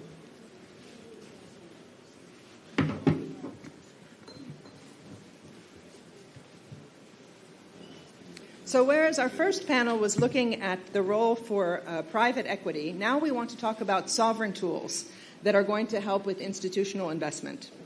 This session is focusing on institutional capital and how it can fill the gap between Europe's vibrant startup culture and the global scale-up challenge.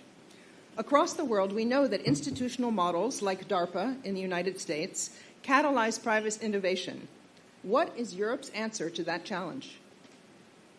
We'll explore how actors like the EIB, EBRD, and IFC, as well as national agencies, can align their instruments to unlock private capital, strengthen strategic autonomy, and help scale Europe's next champions. My guiding question for the panel is how can sovereign and institutional finance become the backbone of Europe's scale-up ecosystem? Let me turn to my first panelist. None of you have cards. That's okay. Mijan Zdrale from the EBRD leads the strategic investments across Central Europe, focusing on growth stage financing, competitiveness, and resilience. Could you please tell us how is the EBRD responding to geopolitical and strategic challenges, for example, supply chain security or tech sovereignty, while supporting Europe's growth stage companies? Okay. First of all, I would like to extend my gratitude to be here, and particularly to Mr. Orešković and our partners for having me here. EBRD is a unique financial institution, and I'm glad that I have opportunity to present what we do. Actually, usually people link us with, super sovereign institutions, mainly dealing with the government, but actually our heart is really private sector. That's what we do. This is our DNA, but inevitably we have to cooperate with the governments and other FIs, and particularly EU, and there was a commissioner last night at the dinner. We are working hand in hand. Why we are working hand in hand? Because we are trying to be additional, because we can take more risk, simply because who we are. We are backed by the actually G7, our key strategic shareholders, but 62 governments, including EIB and EU, and we can take more risk. And since I moved from London to the region, I think region, as Robert mentioned, has been evolving, and I think we also have tried to follow that. We cannot be obviously a recipe for every single issue, but I think what we have tried is also develop our offer and take more risk, and more recently, I think what our duty is compared to, let's say, conventional commercial banks, and we just had them here together with Dinko and Alexander and Ingo, is also try to link more policy and reforms, but link it finally with the investments, what's happening in reality. Very often we could see reforms for the sake of reforms, as Alexander was mentioning, and then as a result we had more bureaucracy at work, including in our own institution. So, for instance, key focus is now on our side. What we try to do, particularly in this part of the region, is really, Robert has been mentioning, the region has progressed a lot, but also is regressed in perception sense, particularly in the recent geopolitical environment. It's very difficult to invite a new capital to the region. And even well-established private equity funds having challenges to raise the money. And without equity, I think we all agree, Ingo mentioned, it's very difficult to grow. So we offer also equity together with private equity funds, investing directly, trying to be bold more. We also, you asked about supply chain. We saw our supply chains collapsing during COVID. Even now, it's becoming very difficult because of all the kind of closing the borders and everything what is happening. We see what's happening in the US. We also developed more recently a supply chain financing framework where we are really together with the partner banks trying to share the risk, provide the unfunded guarantee as a AAA rated institutions where they can onboard more suppliers, they can provide more liquidity earlier in time, so access to finance. Coupled again, very often because we are talking about sustainable, it's not sustainable for sake of sustainability, it's also competitiveness. So we use Horizon 2020 money to develop those suppliers in terms of circular economy, packaging, and be more competitive because every single retailer would like to see and nearshoring as much as possible. On the digital tech space, that's very important because I think we have digital approach which we developed now from 26 to 2030, where we are trying really to help our companies don't be afraid of cybersecurity issues, but actually take that as a strategic competitive edge from manufacturing to agribusiness, energy. I think all energy investments that we see, they will be high energy consuming when artificial intelligence even more kicks in. So our focus is really to support startups. We have this IBER Star Venture program where we have maybe 360 companies we supported in a number of countries. 51% of them is youth-led, 34% is women-led, and I think we kind of nurture them, try them to scale, professionalize.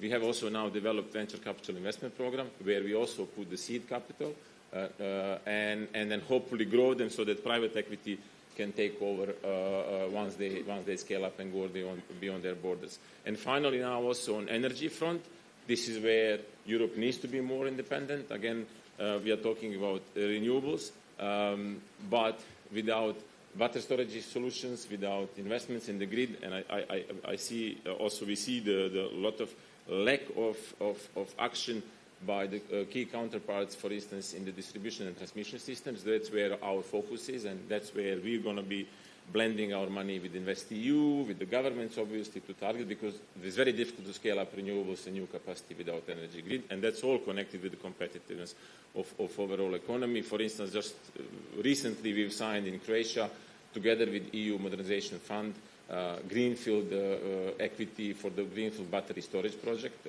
something like 16 million euros, which is very innovative, and I think this is on the supply side.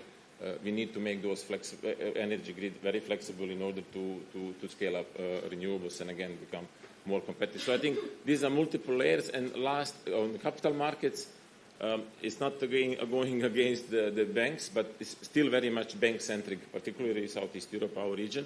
Talking about funds, I think there is a lot of money from retailers. We see, for instance, a couple of IPOs that happened in Croatia where retail investors became like 40-50%. Participating in those.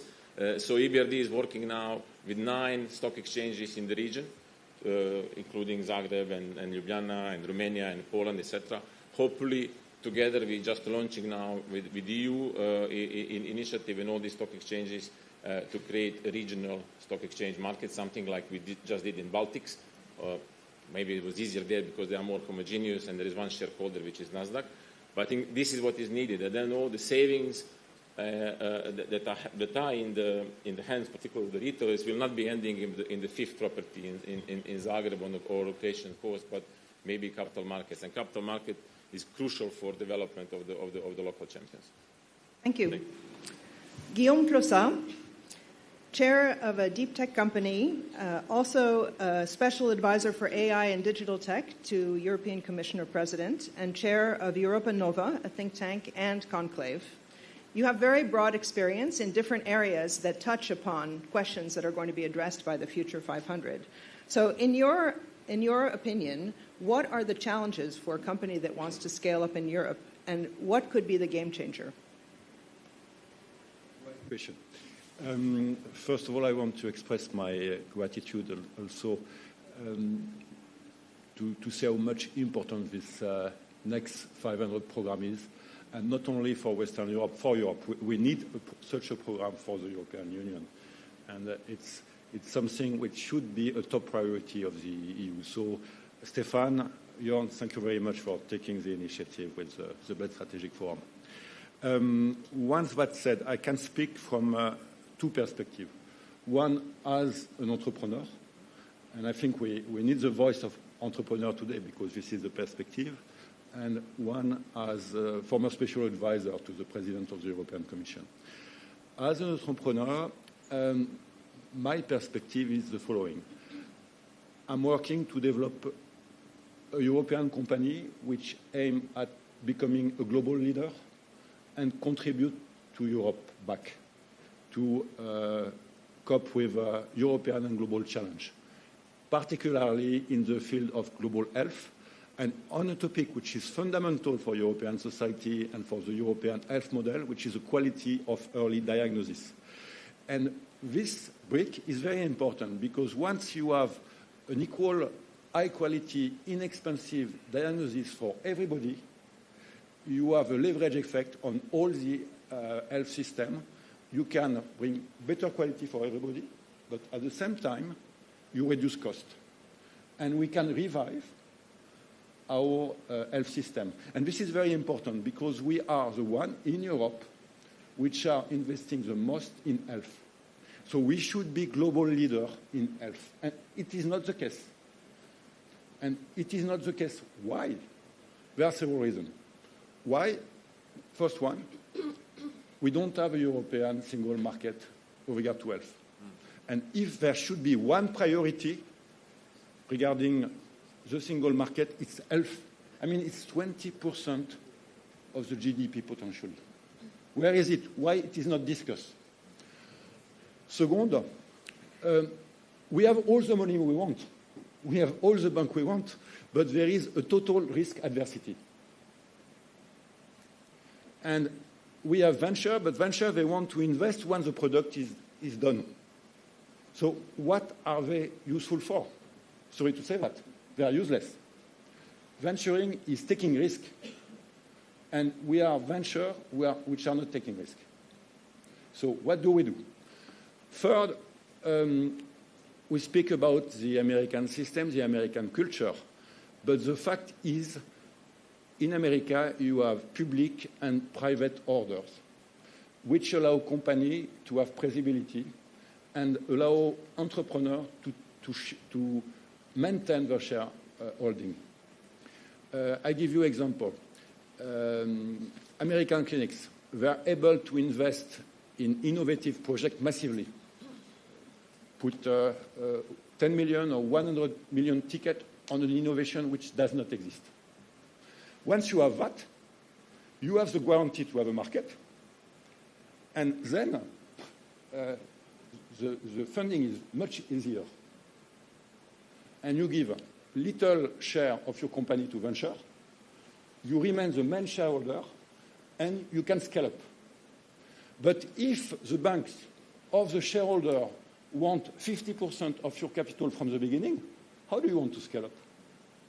How do you want to keep the entrepreneur mindset? This is an illusion. So we need to work on all these different aspects. Regarding regulation, regulation is not bad.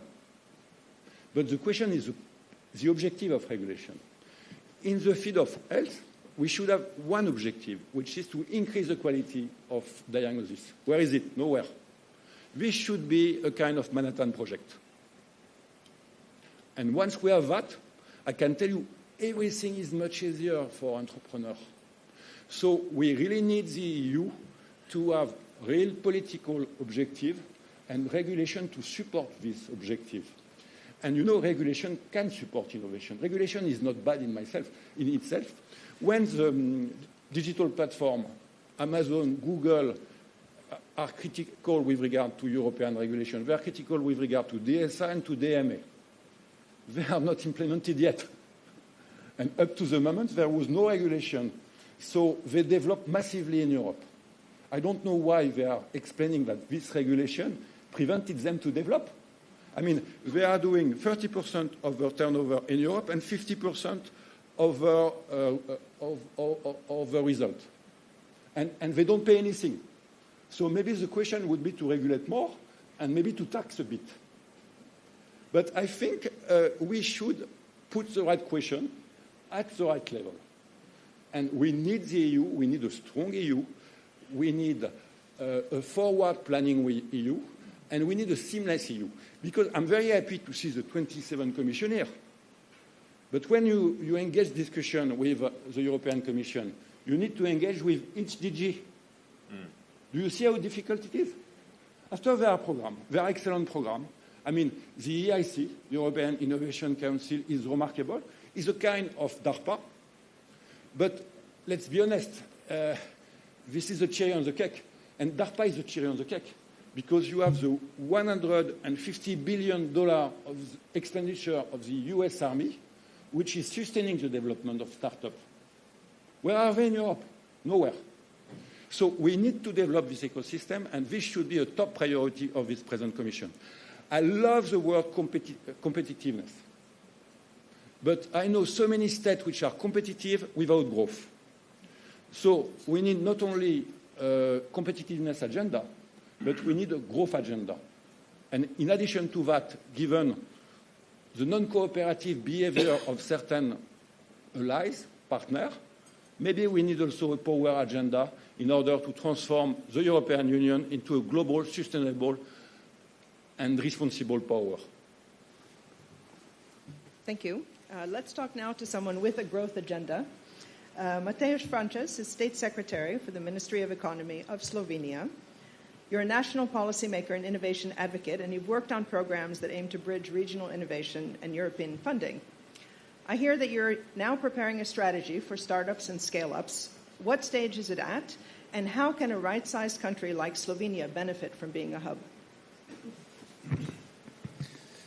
Before answering your specific question, and thank you for this lovely description, I'd like to maybe have some remarks on all the things we heard so far, and it will go into the context, I promise.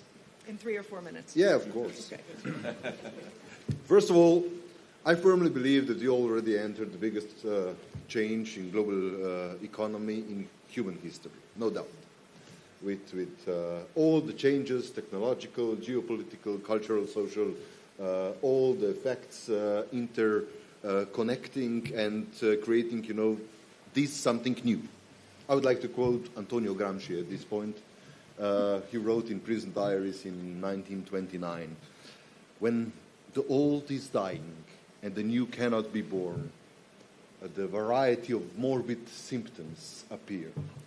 It is exactly the description of the time we live in. And everything, from Trump to struggling economics in Europe to facing big competition from East Asia, it is a description of the morbid symptoms we face.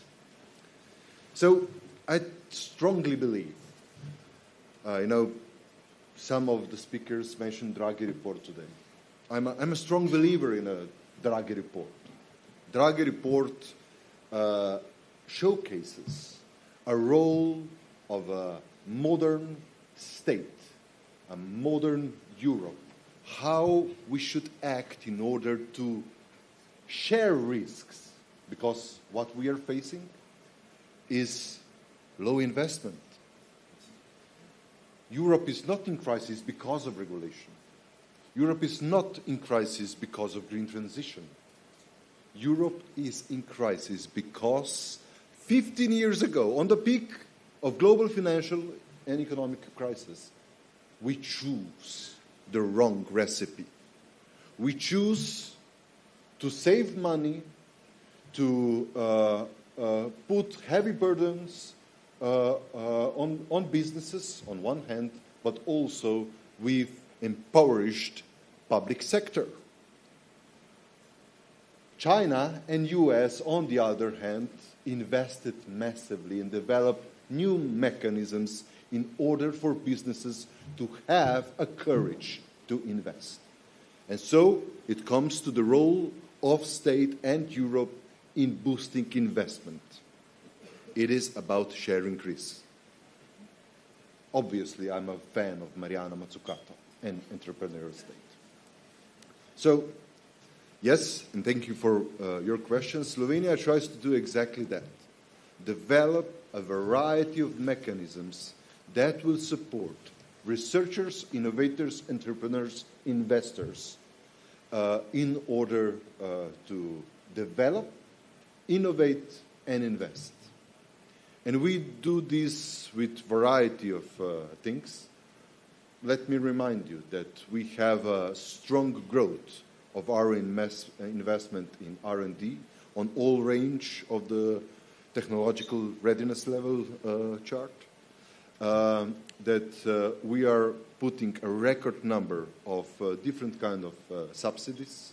I know it creates also a moral hazard, but also, not only because the state could be tempted to pick the winners. I really believe in Mariana Mazzucato saying, do not pick the winners, pick the willing. And this is exactly what Europe needs. A new chapter of our motivation to transform it into mobilization and, as it was said, Stepan, yesterday during evening, a new European ambition. And I'm really glad, and some of the stakeholders strategically important for the process are here today. We've built Slovenian startup strategy from the scratch, from the ecosystem. So we've translated the first generations of founders, now investors, into very simple tools in order to improve our environment and to evolve from one of the environments that are on the last places in Europe. Slovenia invests 41 euros of venture capital per capita, comparing to Estonia with nearly 1,000, some other countries 1,500,000 euros. So with several quick steps, we want to the ecosystem. But this is not all. Attracting talent, raising new ways of venture capital. Seed Banca is presenting new generations of their mixed public-private venture capital funds. Slovenian entrepreneurial state, on the initiative of our ministry, launched Slovenian Technology Fund. And just let me share an example. In order to be compliant with the state aid rules, on a 75% of public capital, they should collect 25% of private capital. On their 15 million, more than 50 million were raised of investors dedicated and committed to invest in Slovenian startups. Along with other instruments, I'm really betting on strategic technologies for Europe platform. a strong public call that it will be issued soon in order to boost and support the development of strategic technologies. So biotechnology in Slovenia is already a giant in biotechnology in pharma. By the way, health, I strongly agree. We are this sector presents 32% of our exports. Second, digital and advanced digital technologies, including AI, clean tech, with everything we have to do in our environment. And I strongly agree. Regulation is not only bad. Remember 15 years ago, the crisis was enabled because of a lack of regulation. But what we need, a strategic leap toward, is a lean, efficient, and smart regulation, using specifically AI tools in order to support doing the right thing that will be safe for consumers, safe for investors, safe for our communities, but in most efficient way possible. Thank you. Thank you very much. Let's turn now to someone who's actually on the implementation side of some of these policies. Tamara Zajec-Balajic is at the forefront of implementing national programs that attract foreign investment, like Spirit Slovenia. They foster innovation, and they also build growth ecosystems. So my question to you is, how can programs like yours, like EU instruments such as InvestEU or the Green Deal, serve as multipliers for private capital and help scale regional champions? First of all, let me thank you.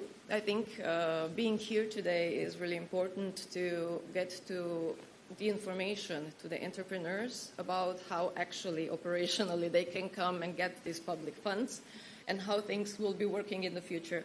Our State Secretary already mentioned, or you asked him about the new strategy. Spirit Slovenia as such will also be part of it, helping to implement some of those strategic instruments. And from this respect, I think that from scaling up, from initial startups, it is very important that the companies, they do start, but they have trouble getting the money before they become bankable. And I think that in this respect, it is very important for the different financial models, like they were mentioned already today, from guarantees that can be offered by development banks, like Slovenia's investment bank, this was already mentioned today, EBRD, EIB, can offer de-risking from the respect of the private capital and can be easier for financial banks to invest into, let's say, new technologies in the future. Also from the respect of the public capital investing into some, let's say, maybe strategic industries, like they were also mentioned already, from green technology, sustainable health, biotechnology, can offer the initial startup or the initial burst for also the private capital to come in.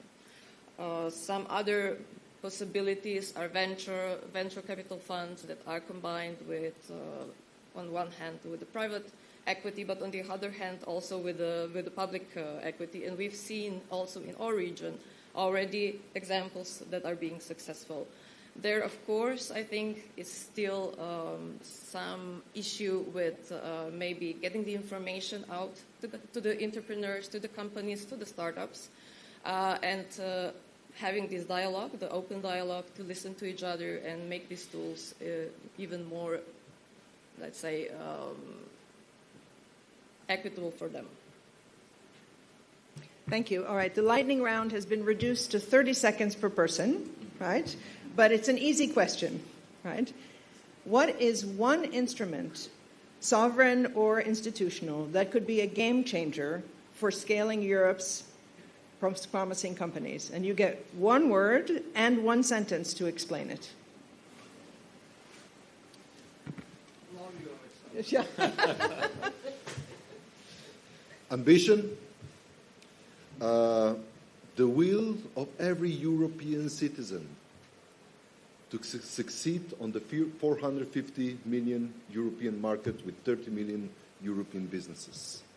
The understanding that Europe is our home and using this domestic backyard in order to then scale and build global champions. All right, there were a lot of comments there, but I'll allow it. Tamara. One word. Okay. I would say creating common instruments. It was already mentioned today. Let's make Europe one. Let's bring the capital, the options, the different options to the entrepreneurs and make them available to them and make them also aware of how they can use it. Thank you. Guillaume?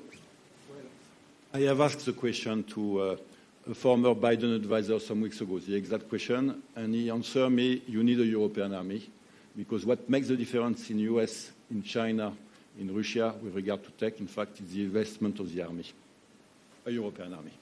Thank you. And Miljan? I mentioned we need really more functioning capital markets, and when I say that, it's not only about public, listed, as Robert mentioned, but it's also about private. And I think we need to send a strong message that there are a lot of successful stories. And I think in that sense, the duty of institutions like ours is really to reduce the risk and try to enable the ecosystems so that the really companies can thrive and we can really mobilize a lot of brain, improved governance, and capital that is there somehow is still afraid of this lovely region, particularly southern from Alps. See, single word needs a description. I guess so. It's okay. So I just have a little list of the things that have come up in this discussion and also tie into what we heard in the first panel. The first is that one of the most important changes that's required is in mindset. Again, we see this feeling that people need to accept that business is actually something that helps society and helps grow society rather than work against it. The second is the need for a single common market in Europe and for strong, forward-planning European decisions.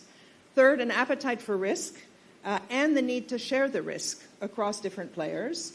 And the fourth is not deregulation, but smart regulation.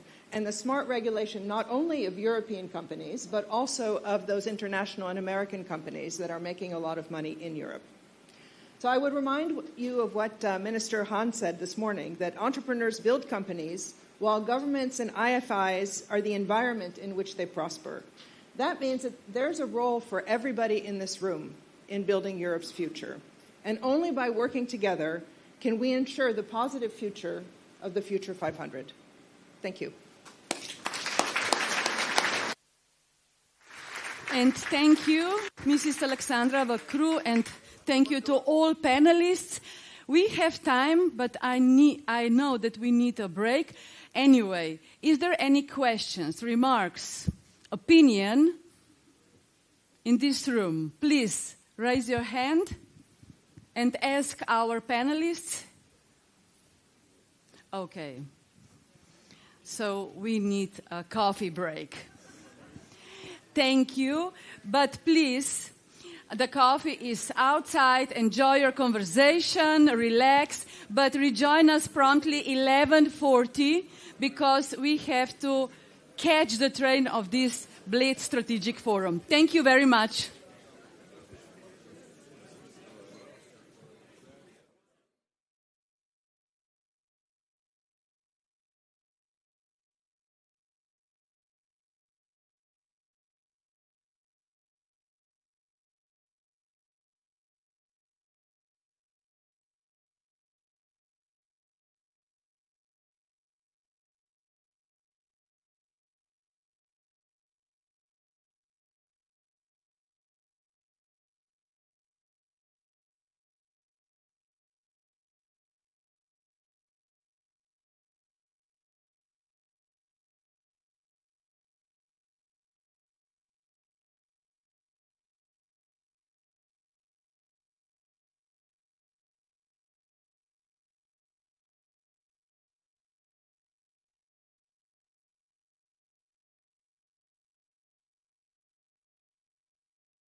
We have to continue our forum.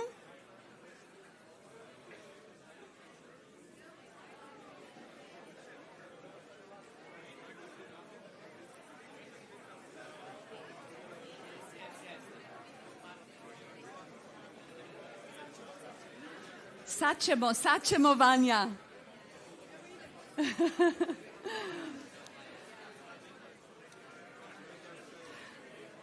Vljudno vas prosim, če se lahko usedete na svoje stole, da bomo nadaljevali s programom.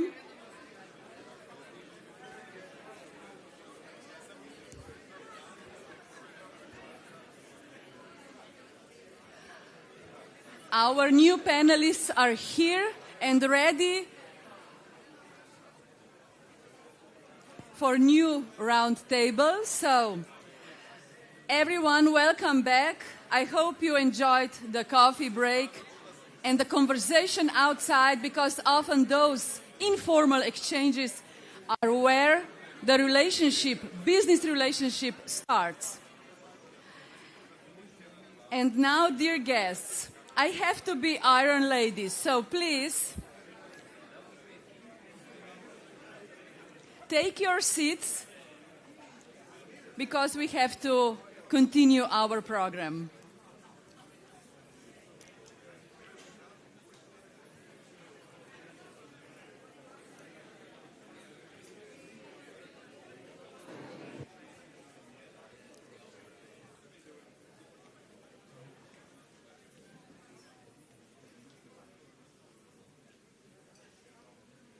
Here on stage, we are ready to continue our program of this forum, Future 500. So, the main question of this panel is, how tackles one of Europe's most pressing dilemma? Europe has talent. Europe has IP, intellectual property, enterprise value, but how can we still winning globally? So please, let's welcome our new moderator, Mrs. Maja Piščević, Senior Fellow, Atlantic Council, and her speakers. Thank you very much. Thank you, Petra, and thank you all for being back. That's the first thing checked, so I'm happy that we can move on. I'm not going to be as efficient as Alexander. I'm sure no one can, but I'll do my best. We have only 30 or 35 minutes, so let's start with the truth. Europe is a fantastic cradle when it comes to innovation, but somehow it happens often that when our best investors or best minds or successful companies grow up, they tend to leave home.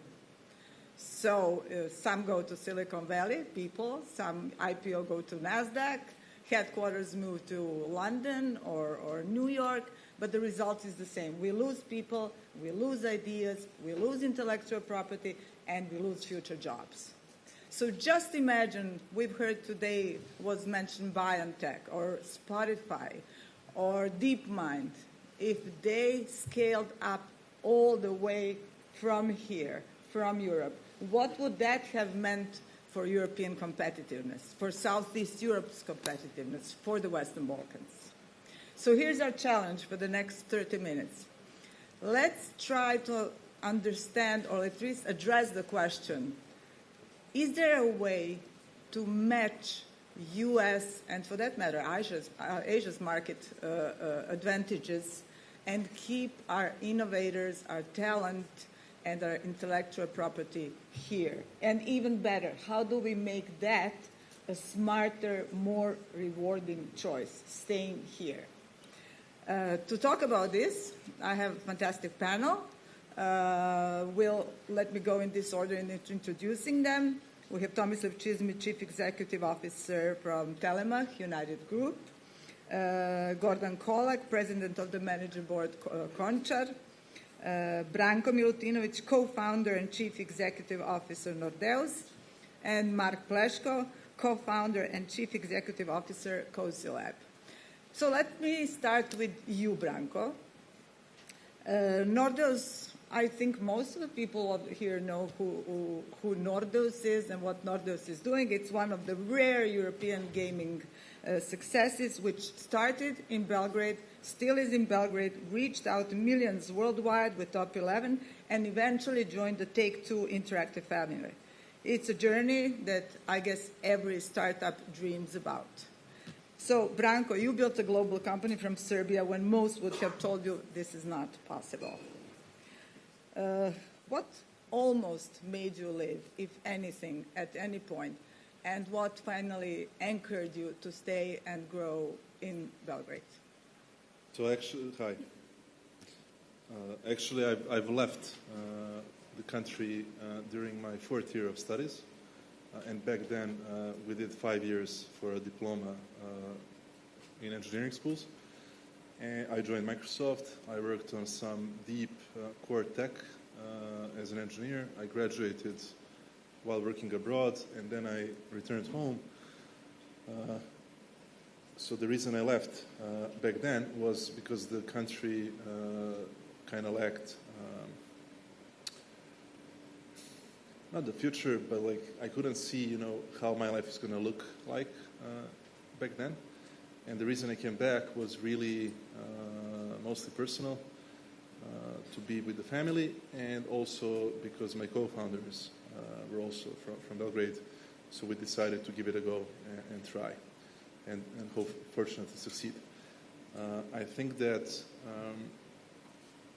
after that success, I never actually thought about leaving again, because operating from, in this case, Belgrade has mostly big advantages in terms of, the talent you have.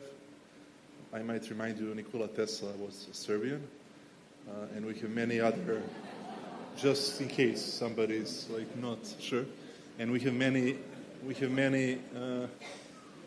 so much tradition in sciences and in sports, and what I do, I make sports video games. We have two that are leading globally. We are shipping a third one for the World Cup. These are all businesses that do $1 billion in revenue lifetime or more with high profitability. So I think that business to consumer type of a business that's digital, where your cost and talent are in a place where talent is abundant and costs are somewhat lower. They're not. I mean, it's not cheap, but it's lower. It's from a business perspective, it's great. If I were B2B or in some other business, I'm sure it's not as rosy as it sounds. But for us, there was really never a thing about thinking to leave after initial success happened. And as you mentioned, we joined the biggest games company in the world some 4 years ago, a bit more, Take-Two Interactive. So again, being part of an American juggernaut in entertainment, probably like future Disney, only has positives. So I think it's a good mix. Like Tesla, Serbia, America, it's kind of weird. So that's in a nutshell. I think that this region could still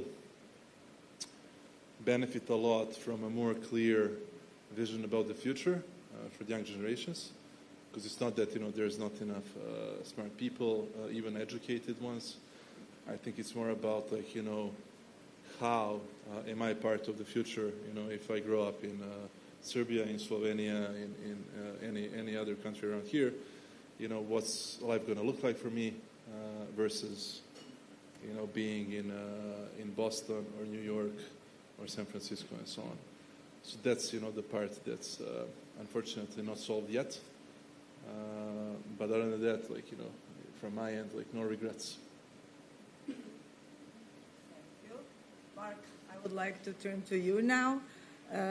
Cozy Lab, I was impressed. I didn't know about it at first, and when I started reading about Cozy Lab, I was really just too little to say impressed. You are a quiet giant behind the particle accelerators, right? Cancer research therapy, space science. Your partners include, you work with Mayo Clinic, CERN, NASA, and major Chinese institutions, I think. Slovenia is your base, but the world is your playground. So with such a high-profile clients, has anyone ever told you, Mark, you could be bigger, you could grow faster, you could move forward much better if you moved from here? And how did you react? Well, I don't think anybody really said I should move, but obviously, we get requests from different investors. Just recently, some Chinese, said, look, we have a lot of money and all that. And obviously, when they want to invest, for them it's easier to invest in their own home country, right? I mean, actually we got a little investment from Mayo Clinic. They said, okay, you are so good, we want to support you. And it said, we will invest a little bit into COSILAB. And it took them 6 months to do a due diligence, not of COSILAB, but of the Slovenian legal system. Okay? And not because it's complicated. I mean, the Slovenian legal system is as good as any in Europe, okay? But they have never done this, right? And they're not sure. I told them, look, guys, it's more or less it's the same. Yeah, but, what does it mean, Class A type of shares? What does it mean in Slovenia? What are the legal implications? So they hired a Slovenian legal company, and now you can imagine, if you're an American, of course you will invest in America because you know the legal system. Even you may not understand it, but you know from previous experience how it works. In Europe, we have 27 different legal systems. We have what we call a common market, but there is no common market, and that's a problem. Now, to answer his question, my motto is always this, is think globally, work local. Slovenia is such a nice place in the world, to be honest. Maybe we don't have Nikola Tesla, but we have the country, okay? So it's the quality of life is so great that it would be, of course, foreigners don't know this, but it would be stupid to leave the country. But we can work remotely. That's why, we can work abroad. We visit everybody. So, we both have, the same result, but different motivations. Gordon Končar, you're the president of the management board. Končar has grown impressively under your leadership and is now Croatia's biggest net exporter, right? What has worked best for you in keeping top talent and R&D within the company and attracting them? Of course, there is no fit-for-all solution. So it is really hard to step out in front of such an esteemed public and the people, and to say what they should do and how to attract the best people in their country. But what we did in the past 7 years in order to actually change and transform the company, first of all, we start to think how to actually create an environment that could be, good for the talents, that could be good for the people who could add value to our company. And I've been listening today a lot about the mindset change, how that mindset change is important, and it's truly important. But the key is how to change that mindset, And, I really believe that changing the mindset should start with changing yourself. Changing yourself in order to actually create an example and create the setup in which other people could lead you by, seeing that positive outcome of that example. So, and what we did, we actually set up in the beginning some kind of code of conduct within the company, and what kind of conduct we should empower, and how we see the future company. What kind of attitude we are going to promote, what kind of conduct we are going to promote, what is good or what is not good for the company. And it is really crucial, it was really crucial for us to show that through the example. And that's what is the first, the most important thing from my perspective in starting a transformation of the company. You have to set an example.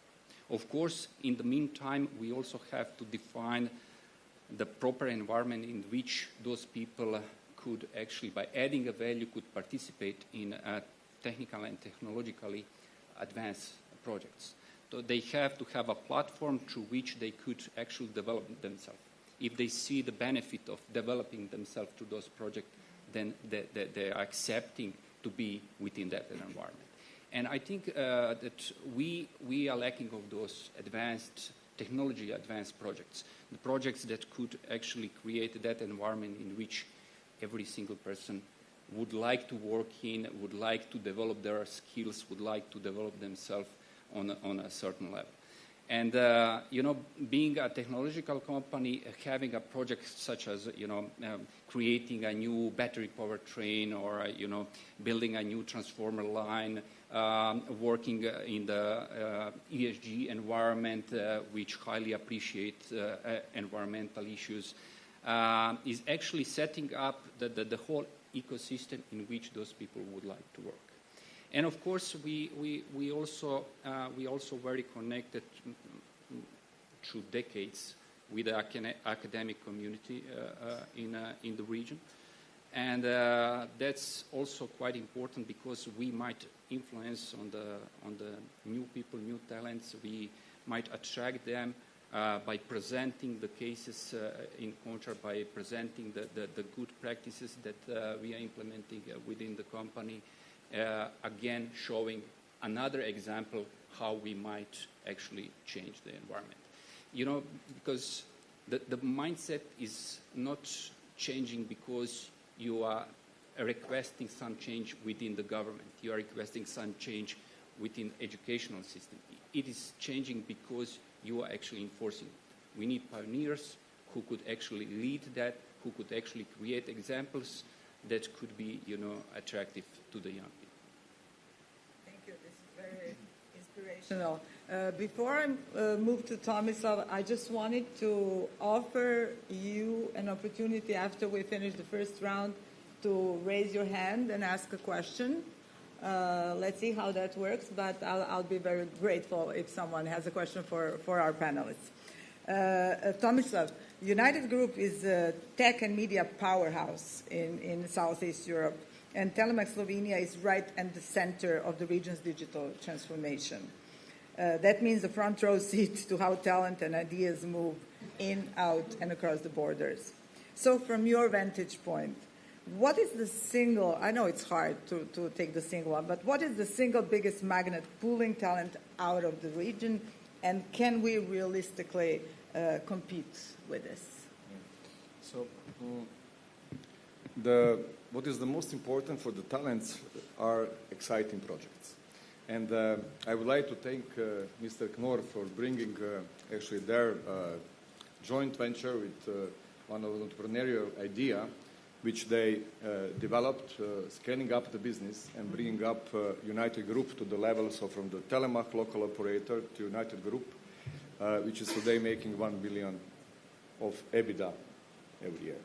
And that was possible because we are able to build with joint forces a very strong research and development team who actually developed local, very inventional ideas.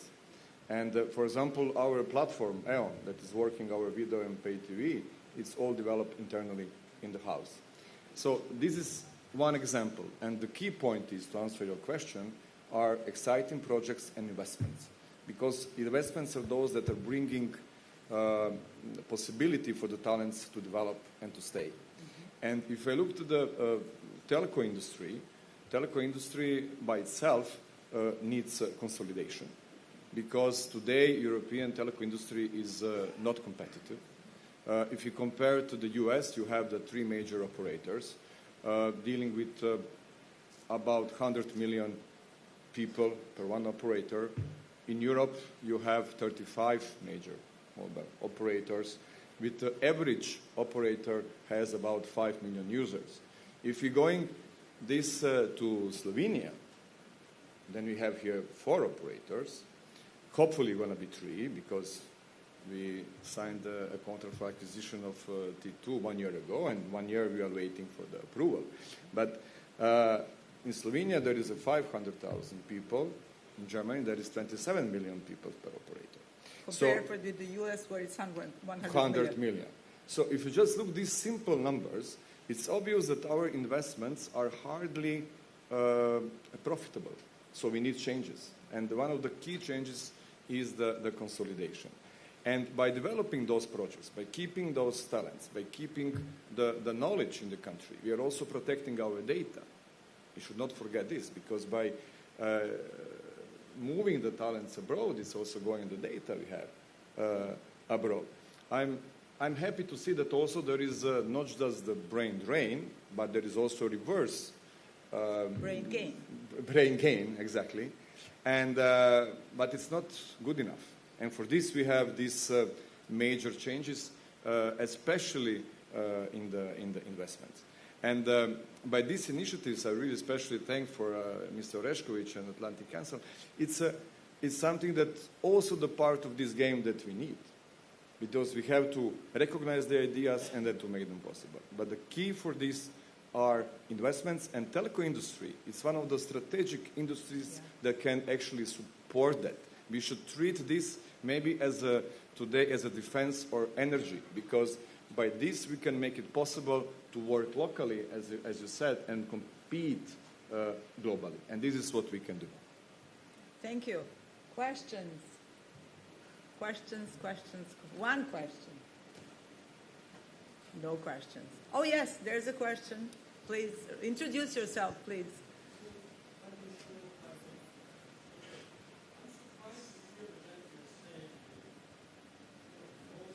Here's a mic.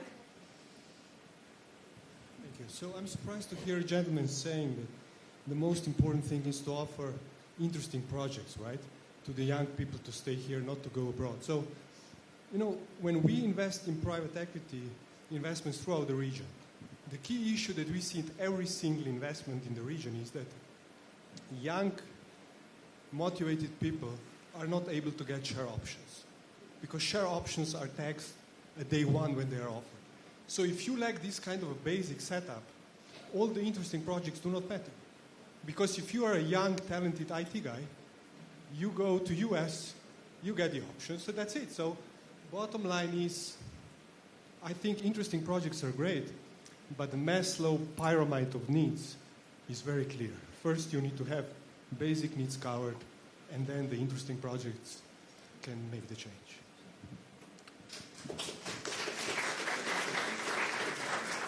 Thank you. Thank you very much for this question. I think that it's addressed to Gordon mainly. Actually, we might say it's not a question, it's actually opinion. And as I said in the beginning, what I was saying, there is no one fit-for-all solution. And I said that I really believe, and I still believe, despite of the comment, I really believe that only participating in the projects that could build your competencies, that you build your knowledge and experience, is the most important thing for the young man. It's not the share option. Share option is something which will eventually come as an outcome of that approach. But if you are not participating in the projects that could build your competencies, that you are not building your knowledge and experience, then no shares option could actually create that knowledge necessary for the future of the company. So that's my opinion.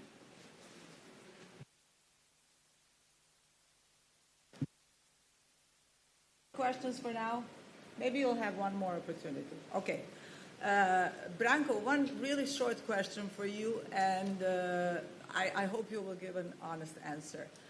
If you were starting your business today, would basing your headquarters in Belgrade be a strategic opportunity or strategic risk?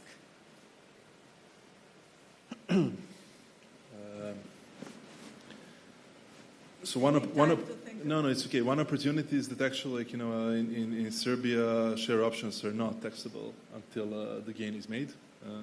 So I guess that helps. I think that, I wouldn't change anything the way I've done it, because it worked really well. Now, if, I was somebody else, today, a young person, thinking what I'm going to do, I do feel that the overall lack of clear vision, for the countries, and lack of obvious meritocracy in the systems is kind of repelling to think about like doing something amazing and long term. From the place, I could be wrong. I don't know. So again, personally, I would do everything the same. If I was somebody else without this experience, probably still yes. But again, I do wonder, back to their mindset is like the word of the day. Thank you, Alex, for making it word of the day. I think that throughout, I guess, Europe, but definitely like in the Balkans, the focus of politics and everybody is really not the young people, nor like the youngest and brightest. They don't really get you votes because they are the minority. Societies where youngest and brightest are a minority are like expected in some ways, but the fact that they're not catered to is very dangerous, like mid and long term.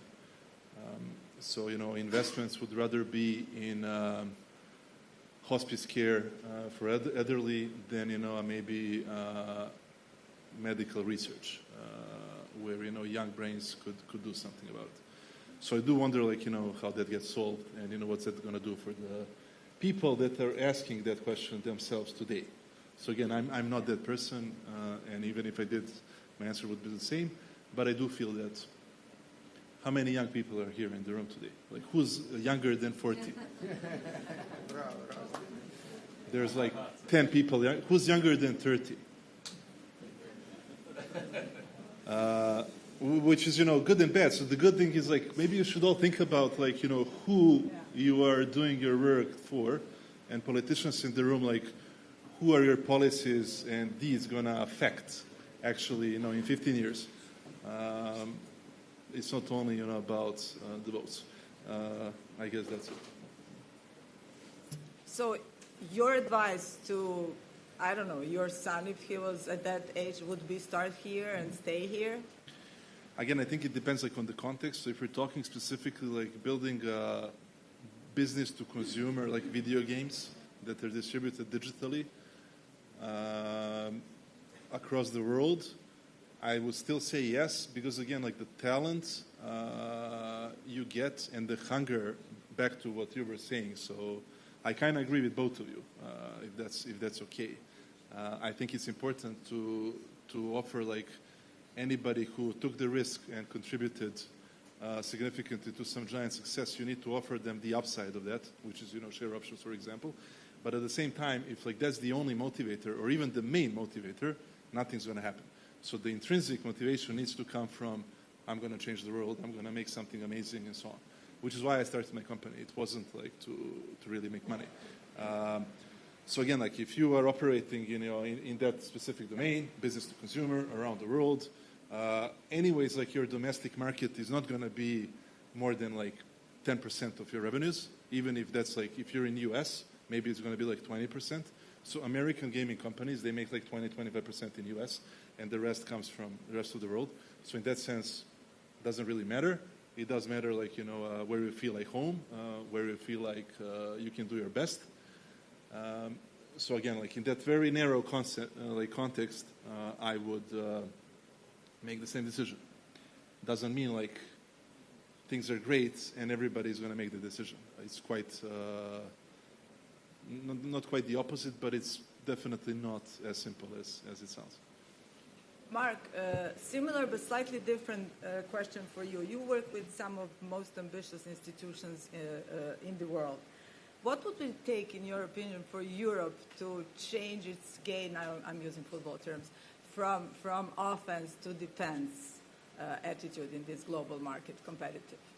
Excellent question, and we heard the answer already 5 times. So we said mindset, right? And I agree. The problem is that culture eats strategy for breakfast, a very famous statement, right? So we are what we are.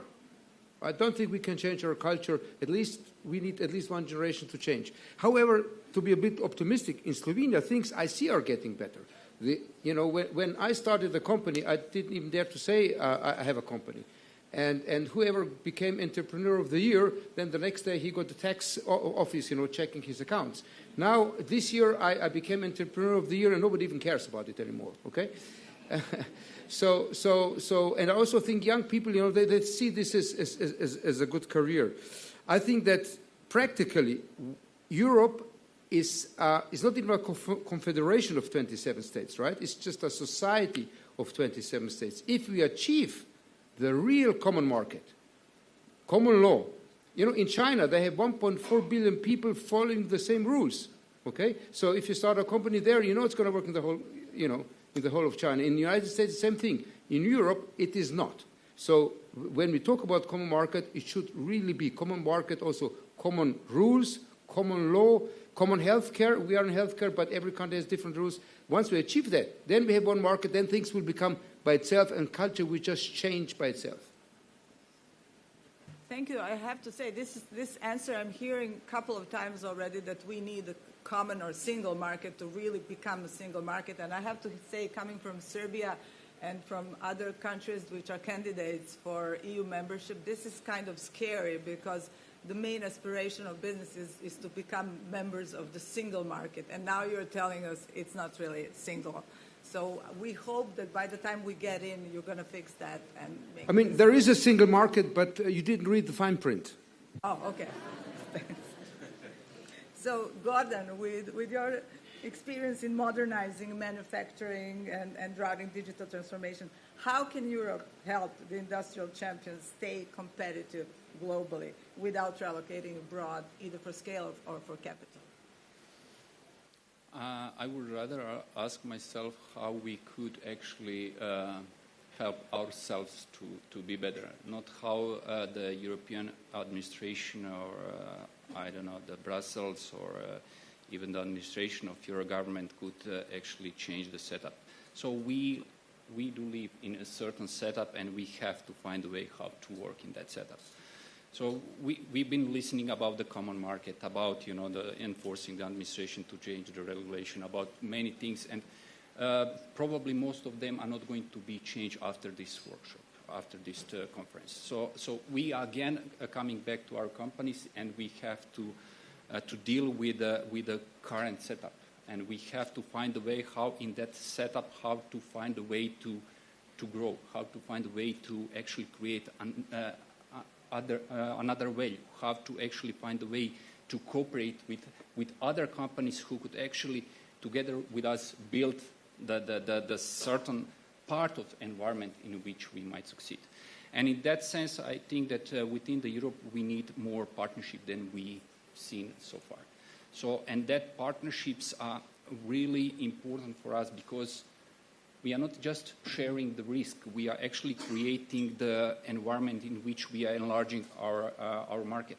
So we don't need a common market, and we are not going to change the culture that we are going to speak one language in Europe. That's not going to happen, because we would like to keep our language. We would like to have our own traditional values. So if you come to France in 100 years, they are going to speak French again.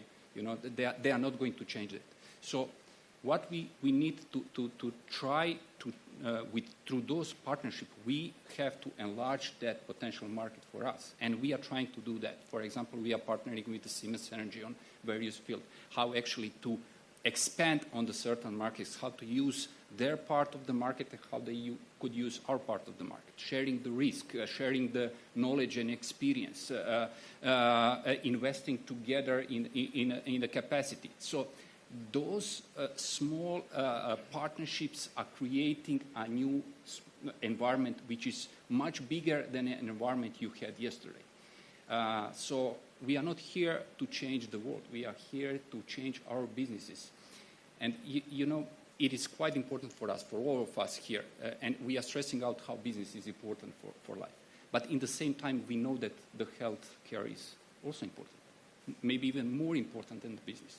Then we know that education is important, maybe even more than the health insurance and the business. Today we know that defense is important. So everything is important. So how to put focus just on the business and just to create environment for the business? It's impossible. So we have to take environment that we have, and with the small steps, with partnering with others, trying to change a little space of your own in which you could operate better than yesterday. Thank you. We have 2 more minutes. So Tomislav, quickly, when top engineers or innovators leave, what's the hidden cost we don't talk about enough beyond the obvious brain drain? I mean, the hidden... Strategic sense. Yes, the hidden cost is obvious. You cannot develop anymore. And this is a problem. But maybe I can start from the positive thing, what we have here. And this is that all the main ingredients of this success actually we have here in Europe and we have in our region. And also this that we are saying that we have the many countries here that we are competing like single markets. Well, actually, it made us being very agile and very innovative to compete on all those different markets. But now we should recognize that there is a new time, new era in front of us, and use all this knowledge, support with all what we said today, institutionally, financially, do this, you said smart regulation, not just regulation, and then we can boost those talents actually with the new investments and make them develop further. And that would be for me, let's say, the recipe of the success. Thank you so much, and thank you really all for. I was afraid when I was thinking about the questions, I was expecting to hear capital, investment. I actually haven't heard that from you, any one of you, at any point in this discussion, and this is encouraging. What I heard from Gordon is actually that the change must begin from us, and that we should not expect that something to, of course, change has to be absorbed by the government and so on, but change has to come from us. And that's a message that I think it's a good takeaway, actually. Yes, it's policymakers' job to change the basic environment, but it's up to all of us, entrepreneurs, investors, bankers, corporate leaders, and even think tanks like Atlantic Council, to help make that change, to help build that community of change, if I may say that. So let's make that count. Thank you all very much.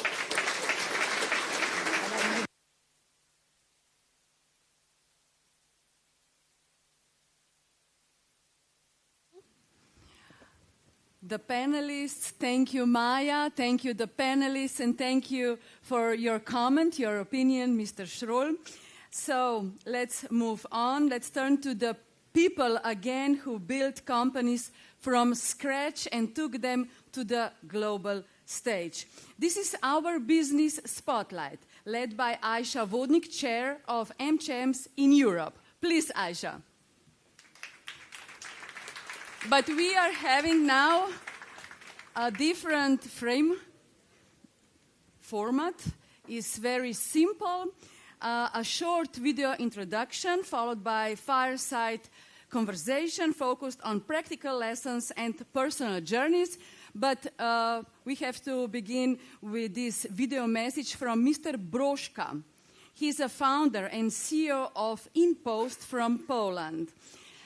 Unfortunately, he stayed in Poland because he has very important meeting with Polish president about their future, maybe about Europe's future. As you know, Mr. Broška is, we can say, like Elon Musk of Poland. He co-create changes in Poland, maybe in the whole Europe. So please, let's hear and let's see the video message of Mr. Broška. My name is Rafał Brzoska. I'm an entrepreneur by heart, investor and philanthropist, the founder and CEO of InPost, a European technology and logistics company developing last-mile services across several European Union countries. I mention this not to list titles, but to explain the lens through which I look at the regulation. Vision plus business plus public mission. That perspective guided my work on this particular report. In Feb, I accepted the deregulation challenge set by Poland's Prime Minister and launched a grassroots project called Sprawdzamy, we check in. It was an initiative of practitioners, people who wanted fewer diagnoses and more solutions.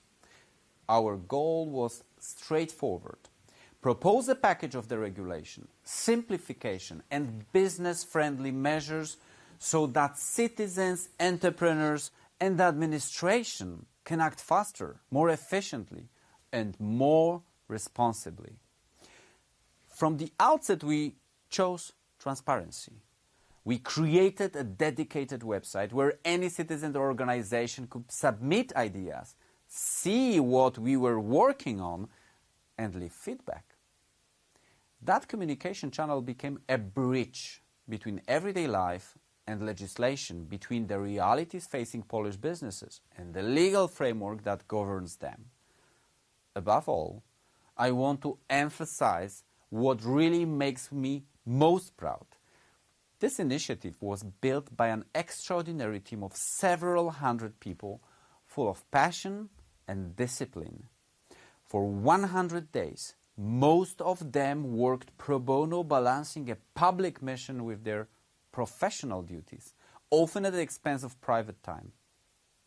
I'm deeply grateful to them because they showed the energy that collective action for one's country can unleash.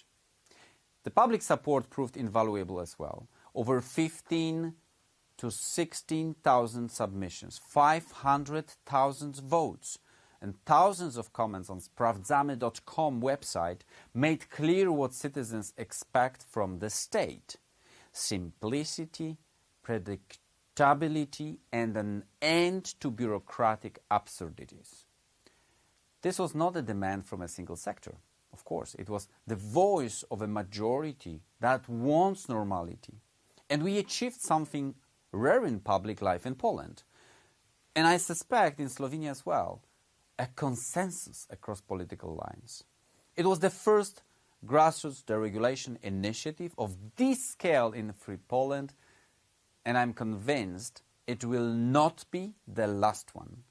During our 100-day sprint, we prepared nearly 500 proposals to ease the daily life of citizens and businesses, and to help the administration itself, which too often gets stuck in its own procedures and loses sight of their purpose: effective public service.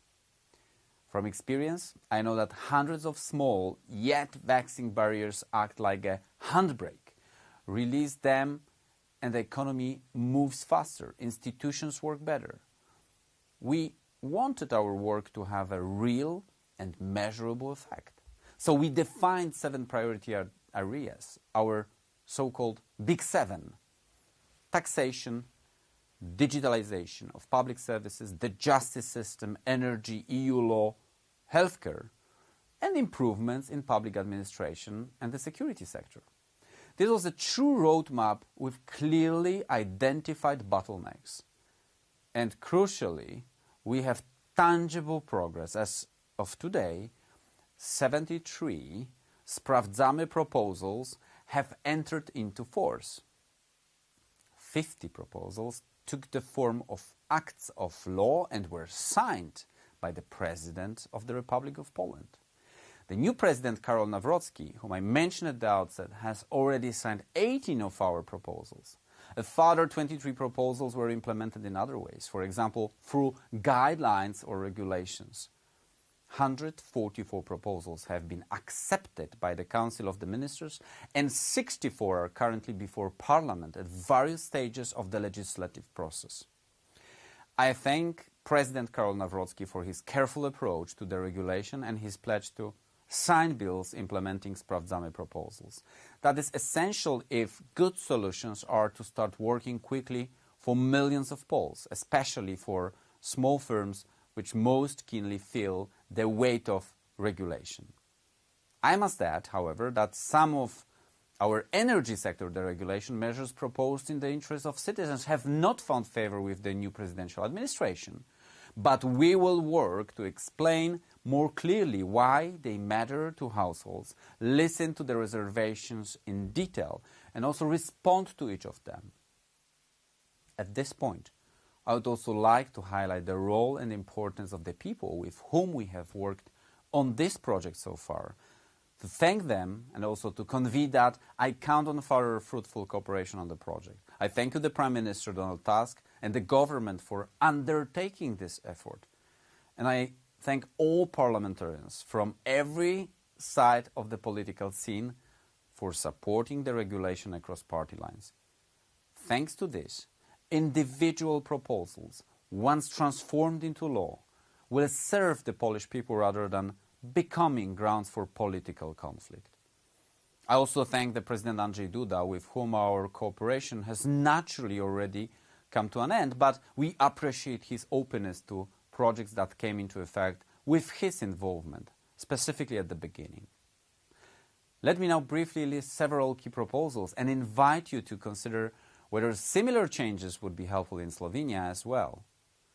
In Poland, this included the presumption of the taxpayer's innocence and the rebalancing of the burden of proof, better access to the courts, strengthening national defense also through the regulation that speeds procurement and investment, development of the capital market, and above all, protecting the most vulnerable, mothers, single parents, students receiving support, and people with disabilities.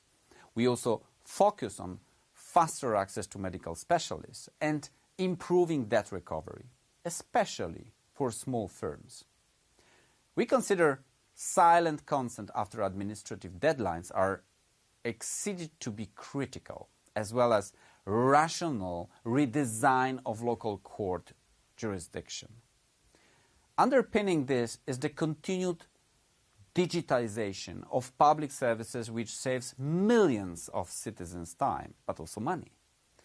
Poland and Slovenia are natural partners in the competition for competitiveness. We have similar SME structures, shared supply chains, and we wrestle with the same regulatory friction. The regulation is and should remain our shared language of growth. Listening to public sentiment matters, and in Poland, nearly 63% of citizens say they understand what the regulation is. Over 66% believe the project will benefit the economy.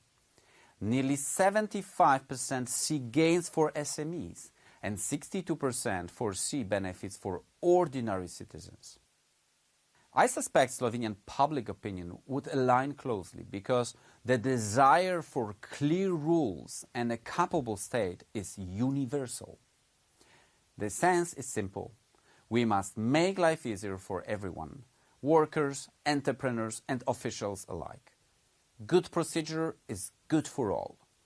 Clear rules and digital services shorten queues, cut costs, and cool tempers.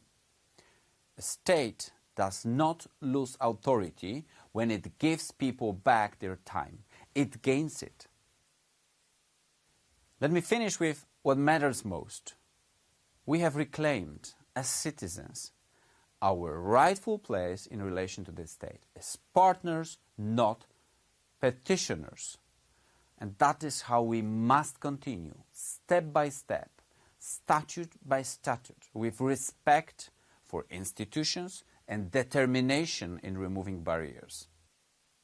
Thank you for your attention, and thank you to our Slovenian host for the invitation. I believe that together, in Poland, in Slovenia, and across our region, we can really build the regulatory conditions for growth that will strengthen our economies and their security, drive innovation, and bring people everyday relief. Let us deregulate wisely, build our strength, grow, and prosper together. Thank you very much. Ladies and gentlemen, Mr. Broška from Impost Company. Aisha, that was a quite powerful opening, but now I invite two speakers. Martina Dalic, President of Podravka. Hello and welcome to the stage. And Dr. Jure Knis, co-founder and president of Devesoft. Welcome.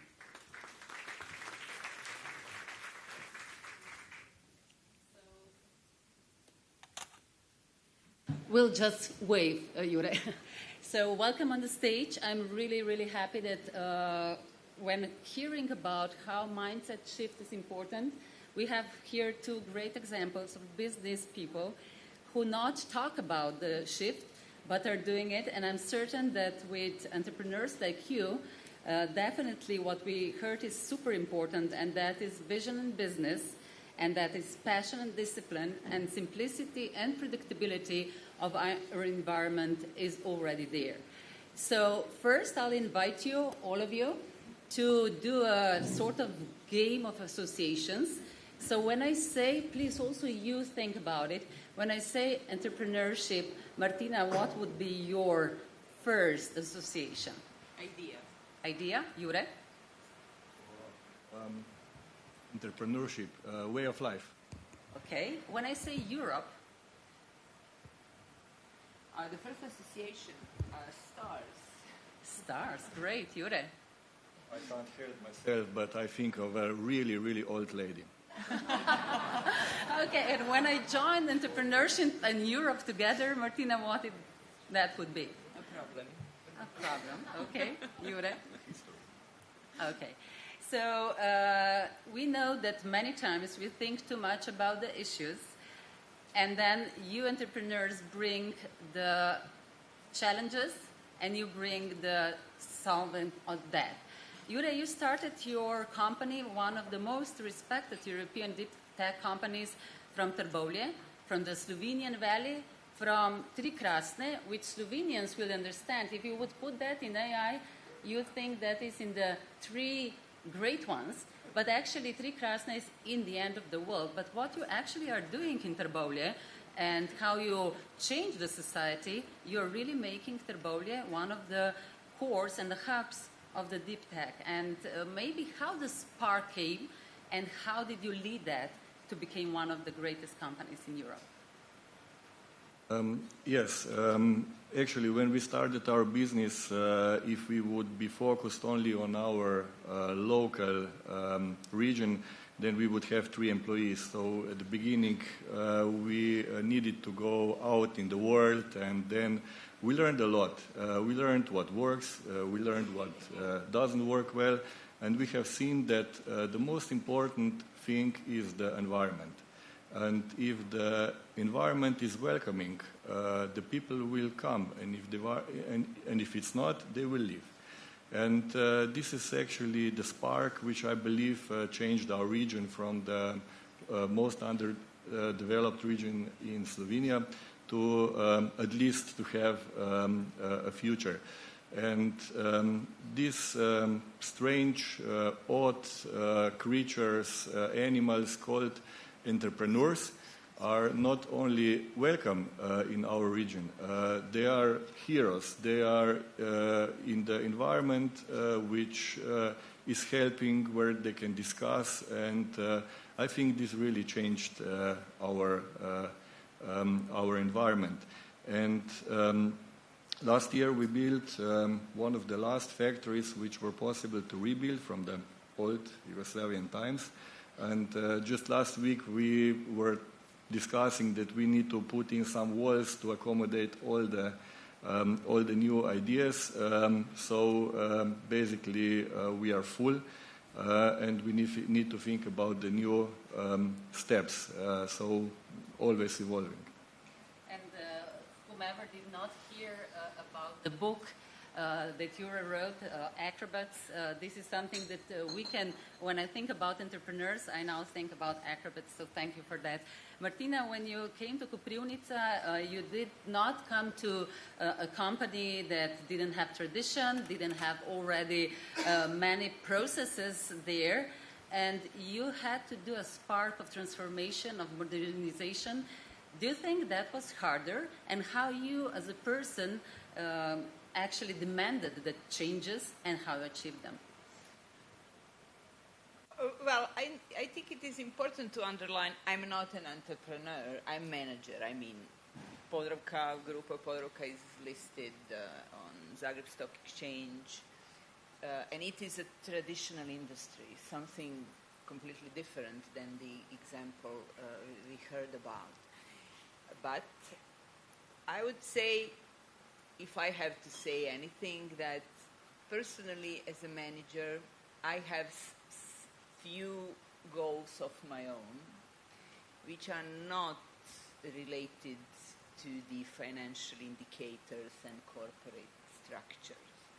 And basically, these goals are something that is driving me toward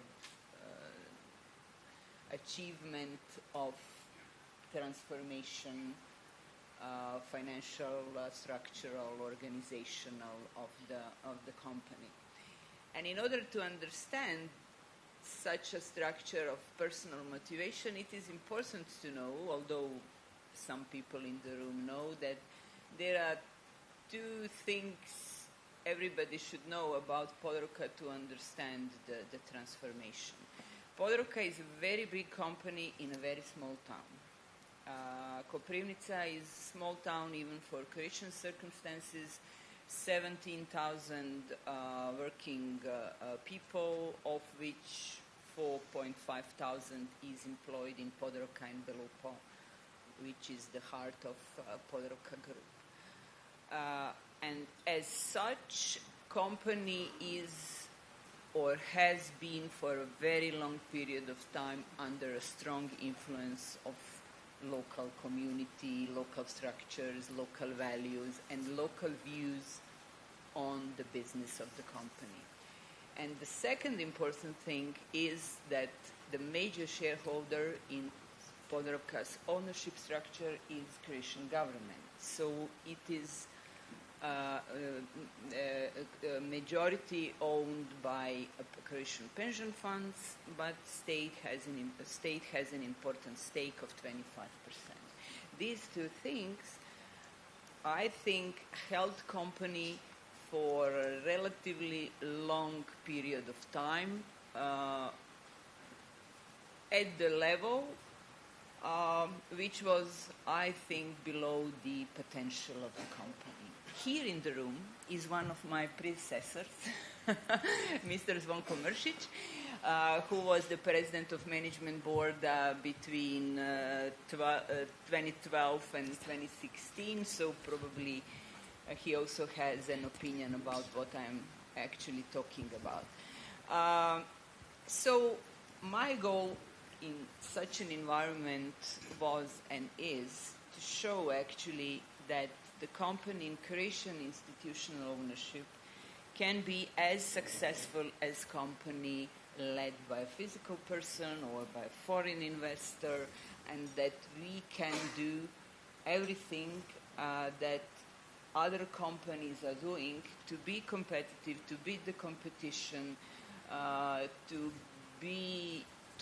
be agile in this fight across markets, and that we can change ourselves and our company in a way to achieve higher level of competitiveness, higher level of success, not only for the company and shareholders, but also for all stakeholders in the company, because I strongly believe company cannot be successful if all stakeholders do not participate in that success. They need to participate.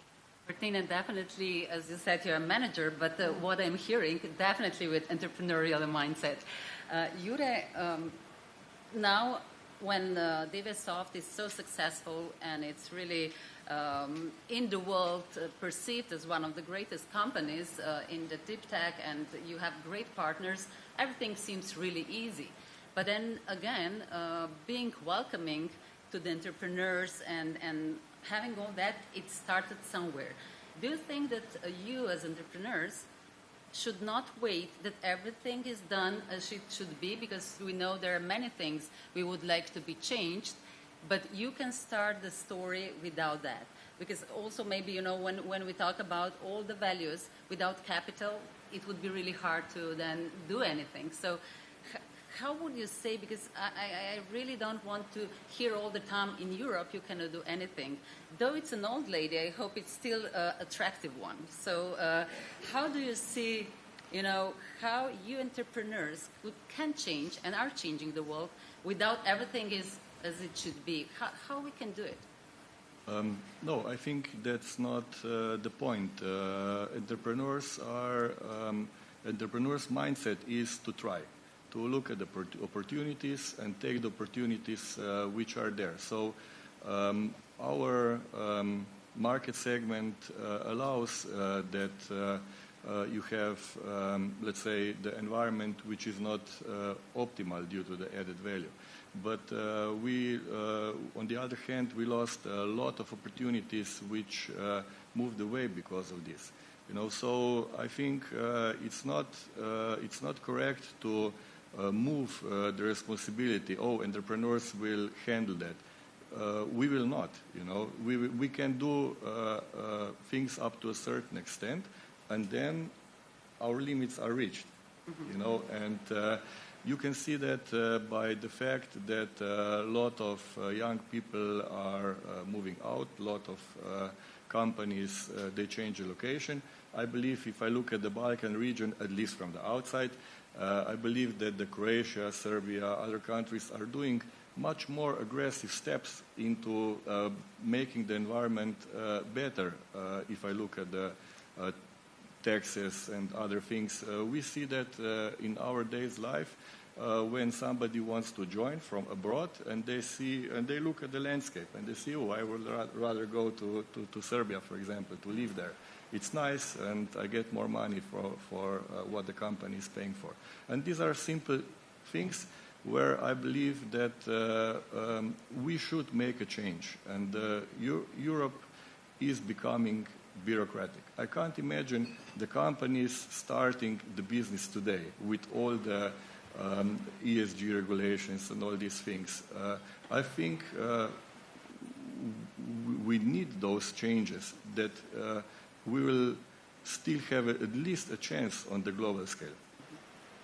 Maybe, Martina, if we come to you, you also tried the other side, the government side, and it's maybe wrong to say us and them, because at the end of the day we are all one if we want to do the change. But when you were in the government, how did you watch on the side of entrepreneurs that probably demanded some changes, and do we do it in the right way? Should we change the way how we demand? Because sometimes it feels that we are bumping with our heads to the wall and nothing changes, even it goes downwards.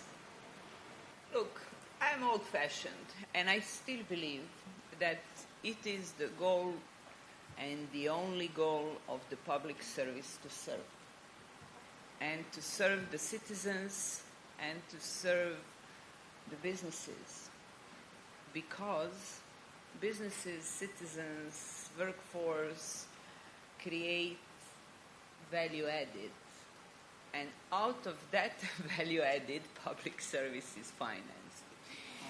So that's still the structure of the world in my head. And I see that such a structure is not very popular these days, or majority of people do not see the structure and the division of roles in such a way. Therefore, we discussed a lot, and a lot of people talked about regulation.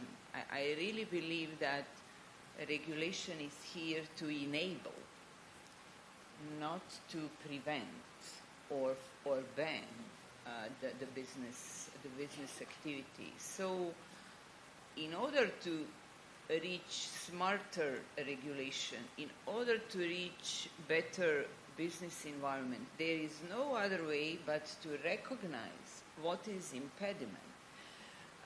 The problem which is not defined, which is not recognized, cannot be solved.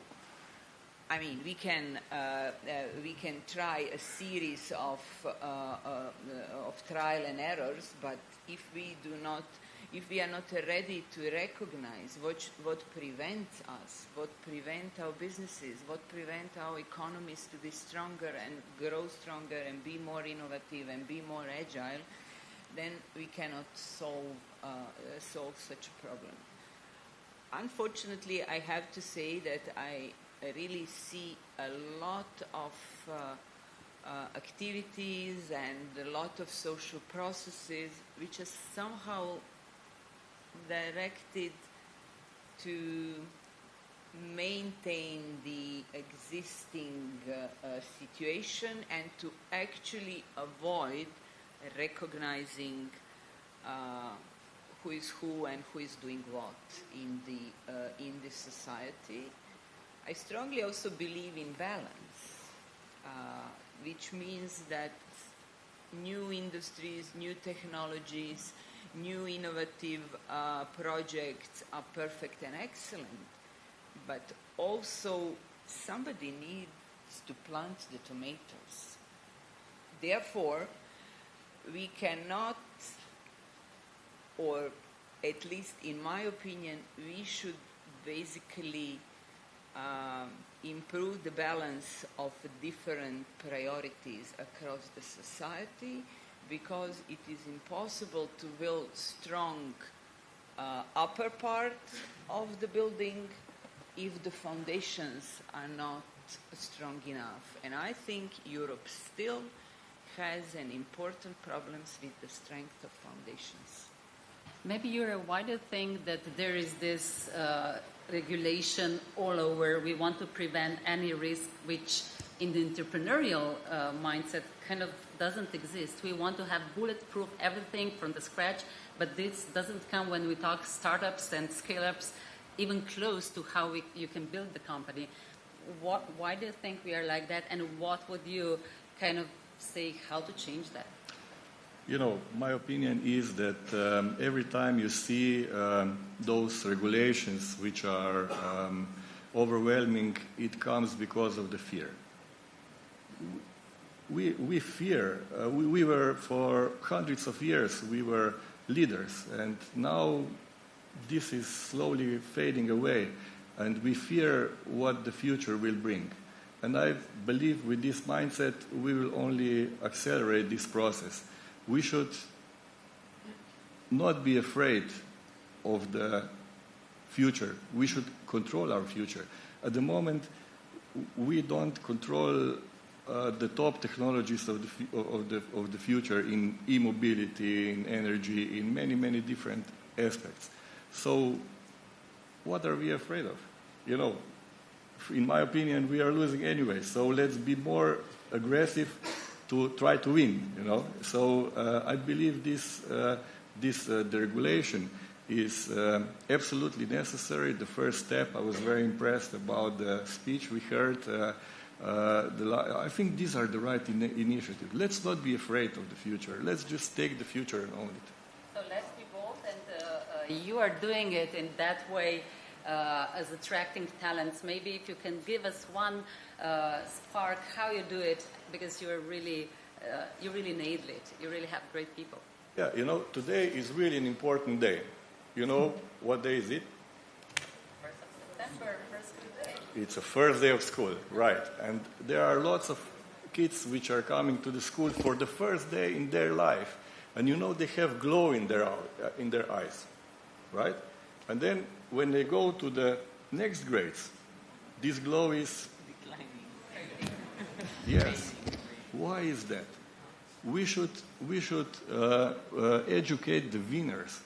You know, we should give them the glow in their eyes. And what we are doing with robotics, with the math school, with everything what we are doing in Catapult, in the city of Acrobats, we are giving them the idea of the future. In the secondary school, they already start their businesses, and they are doing the first project. They get a feeling of what the real life is, and they have a chance to talk to everybody in our environment, have the access to the machines and technology and experiences.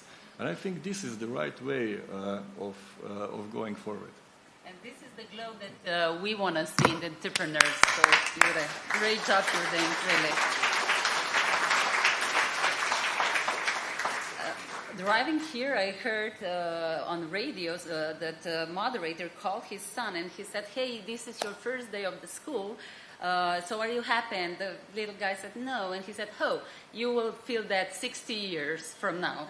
But what do you do, Martina? Not that your people who are coming, who are in the traditional company that you manage to transform, to be competitive, to be different, and which is an important part of your society, your city, your country, that they come with the glow and that they see, even for traditional industry, that their talent can be used? Well, I think it is really important that people enjoy their work and the results of their work. So therefore, I'm somehow trying to send a message to the company that we made the decision, we choose the path, the trajectory along which we wanted to move forward, and that along that path we have our small victories. Okay, we have also some failures, but we should enjoy in our small victories. We should somehow be pleased that certain successes are achieved, and that somehow the way and the idea I'm trying to communicate to the others, and the idea along which I'm trying to lead people, and I'm trying to participate in all these events, and I'm personally extremely happy when we together manage to achieve something that we decided for ourselves, because this is the way how at least I'm trying to change the corporate culture and mentality. Because in the core of all these issues is, of course, the mentality, the attitudes, the way how people perceive their job, their role, their importance. And somehow I would like to build the corporate culture which praises success, in which people thrive and in which people want to play in the Championships League, not in the regional one. Great. The last question, actually, I'll pass to you because curiosity is something that is really important. So, Jure, one question that you can ask Martina, and then vice versa, a quick one. What are you curious about, Martina, and vice versa? Oh, okay. So, I'm really interested in that. I see that Croatia is really moving forward really fast, reducing the tax rates, and it seems like you have a really great chance. How do you see that? Is it true, or is it just an impression? Many startups are generated, unicorns. Think, guys, that Croatia is rapidly reducing the tax burden. That's your impression. We would like to have faster reduction in tax burden. We would like to have a better communication and dialogue, I think, about real impediments of growth in Croatia. And I personally believe, and I think a number of people in this room share that view, that during last 10 years, let's say, the economic situation, standard of living, the situation in the society improved significantly. But at least I think that we could move faster, that we could achieve more. And the way how I'm trying to lead Podravka and how I'm trying to transform the company, of course, with the help of a number of my colleagues, and I believe how Gordon is trying to transform Končar is actually our small contribution to that idea and to that ambition. So the grass is not more greener, Jure. Martina, the question for Jure, a quick one, because we don't want to stand in front of the lunch. I would like actually to ask about the people. Asya mentioned that you have a great people, a great team, and actually I would like to ask you about your experience. To what extent and how are you managing to attract good people to come to a relatively small town, and basically how do you handle the human resource challenge, the challenge with good human capital in a small country like Slovenia? It's not an easy task, I assume. Yes, the country is already small, and our town is really, really small with 16,000 people and 60,000 people in the three valleys. So it's a challenge, and the answer is simple, one by one. So I'm joking a little bit, but I think everything is really about the environment you create. You know, we have the model of co-owning the company, that the employees can buy shares. We are now starting the model of micro-enterprises, that everybody can have a small company within a bigger group. And also with Catapult, we are giving our resources and knowledge to the young people. So there are a certain percent of people in every population which are the future. And, you know, I always like to say that the Socrates said, oh, what will the future bring with this youth? But the world is still turning, and I believe what we see is that it will still turn. You know, it is there are young people who still have the glow in their eyes and want to change the world, and this is where our future lies. And there is always few percent of the people who can, you know, no matter what you do, they can't be changed. But the issue is the big mass in between.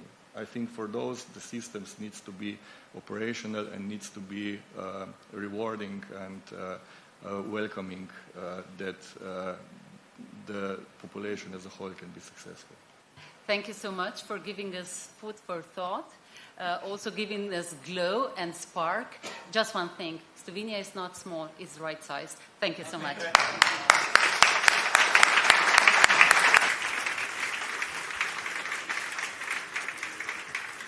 It was so inspiring and joyful. Thank you very much, dear Martina Delic, dear Jure Knez, and of course, Aisha Vodnik.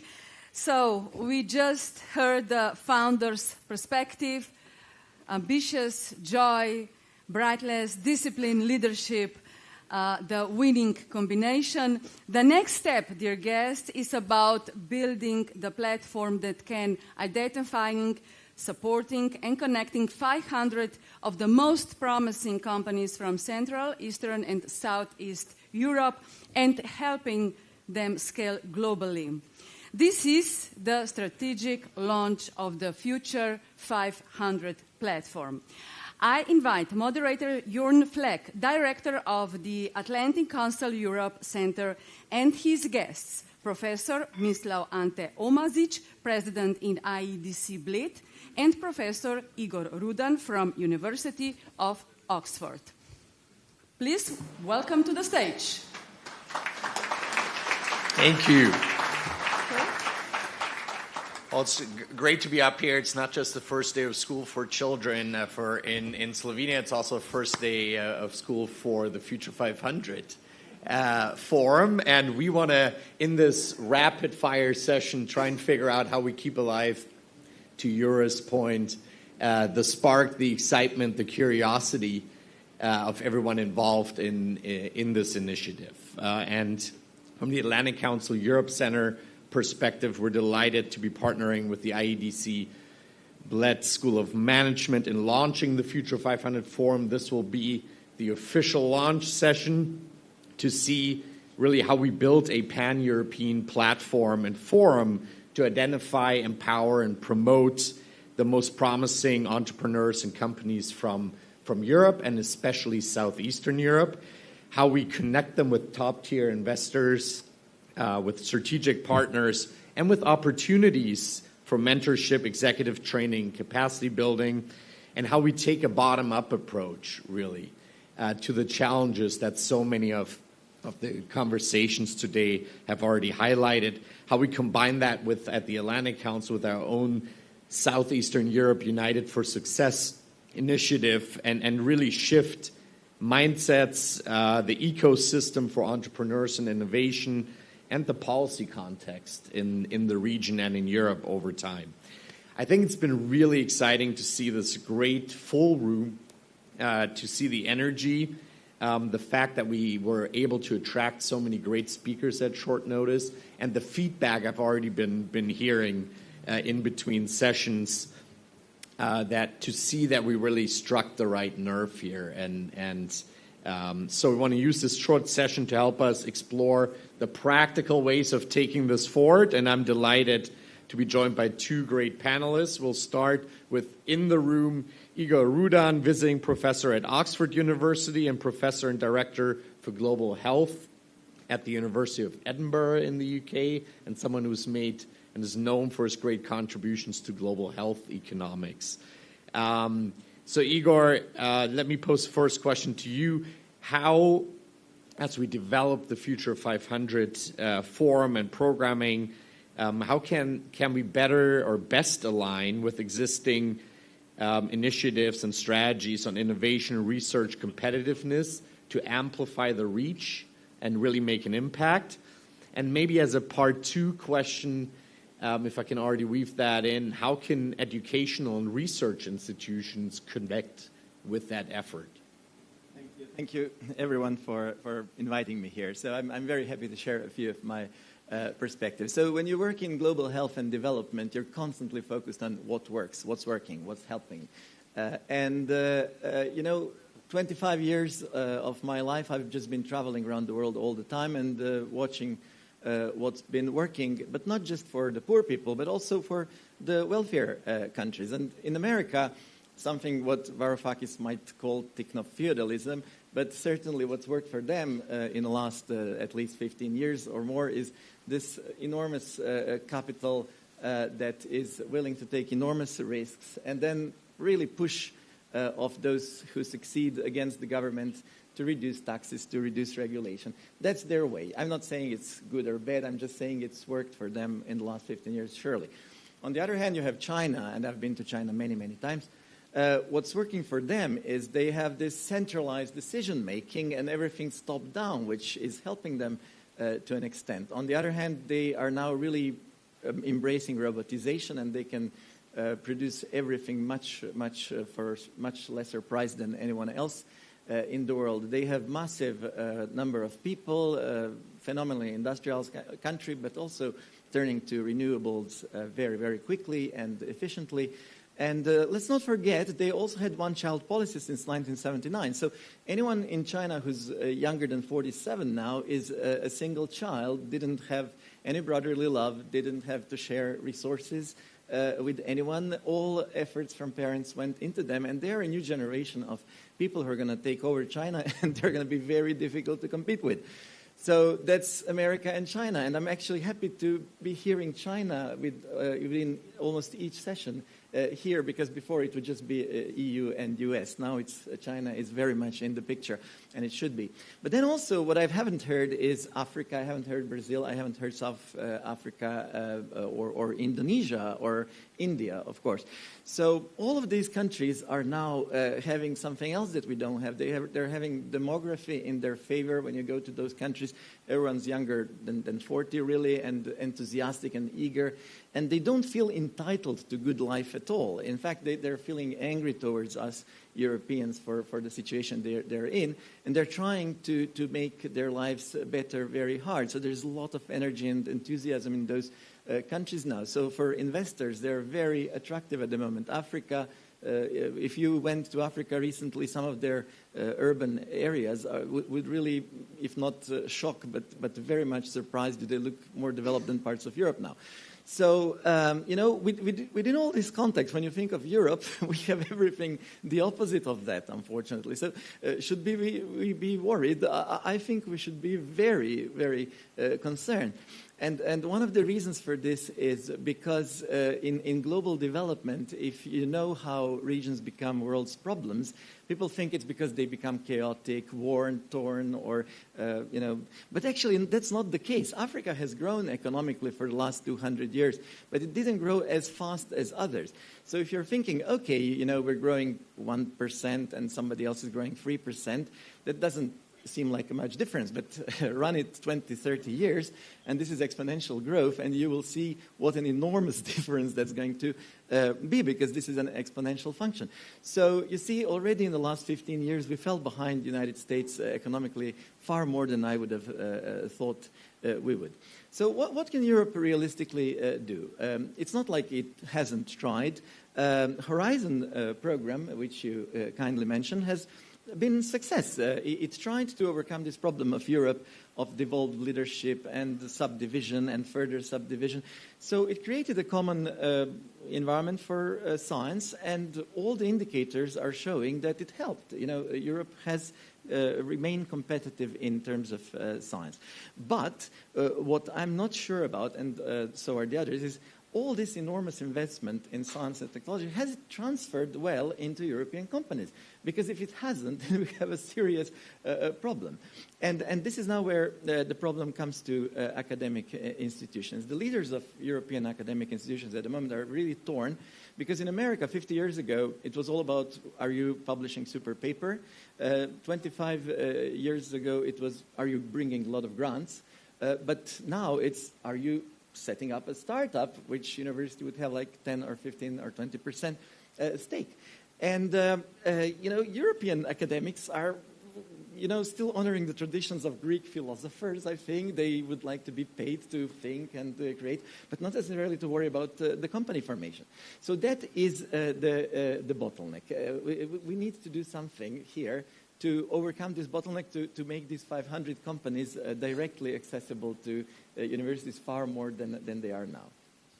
Sounds a little bit like the problem with some of my think tank colleagues. So anyway, we'll come back to that. I want to turn to Mislav Ante Omadzic, who is joining us virtually because he's battling the flu, but has agreed to still join us on screen, and I'm delighted to have you with us as the president of the management board of the IADC Bled School of Management and professor for strategic management at the University of Zagreb. And as someone focused on organizational strategy and scale-up trajectories, my question to you, Mislav, is, as we build out the group of the Future 500 companies, what criteria do you think should guide us in selecting these companies with a particular focus on their growth potential? So over to you. Thank you, Jorn, and warm regards to everyone in the hall. I'm sorry that I couldn't join in person, but it is as it is. Before I start answering to a question, I would like to reflect on your previous question regarding educational institutions and their role in the modern society. I couldn't agree more with Professor Rudin, because we must act less as a self-sufficient ivory towers and more like launch pads for our brightest and most potent ones. And in that sense, I believe that throughout the whole session, from the morning, we could perceive that matter of approach. I'm constantly saying to my students one saying from Henry Ford, and he said, whether you think you can do it or you think you can't do it, you're always right. So people that think that they can do it, they are doing it. And people that think that they can't do it, they are finding 10,000 different reasons why they can't do it. So as educational institutions, we should constantly ask ourselves the question, how are we fulfilling our mission? How that spark that Jura was talking about at the first grade goes away by faculty. And we should ask ourselves also the questions why only 4 countries count for almost 2/3 of all unicorns coming from Central and Eastern and South Central Europe, and why about 20% of regions unicorns come from the country that has population of around 1.3 million, and that is Estonia. So I think that business schools and universities should play a constructive role and succeed in that sense. And then, only then, education becomes a renewable source for entrepreneurial energy. And talk about criteria, it's really hard to pinpoint just one criteria.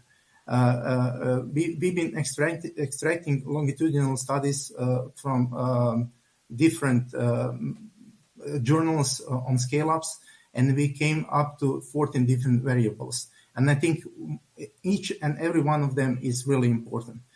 People before me mentioned mindset, some of them mentioned culture, and that is true that Peter Drucker said that culture eats strategy for the breakfast, but it's also important to say that it eats organization for lunch, and by dinner it's hungry.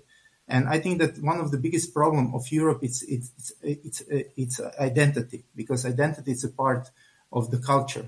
And we Europeans don't perceive ourselves as Europeans, because if you speak with Americans, first think about their identity, they would say that they're American, also Chinese. And when you speak to the Europeans, then Europe comes at the 5th or 6th place. And I think that we should start in the kindergarten, maybe by teaching our kids maybe 2 other languages than their mother tongue, and developing them as European citizens. Because I think that's the biggest problem Europe is facing. Not that we have scattered regulation, scattered markets, but also we have scattered identity. Thank you so much, Mislav.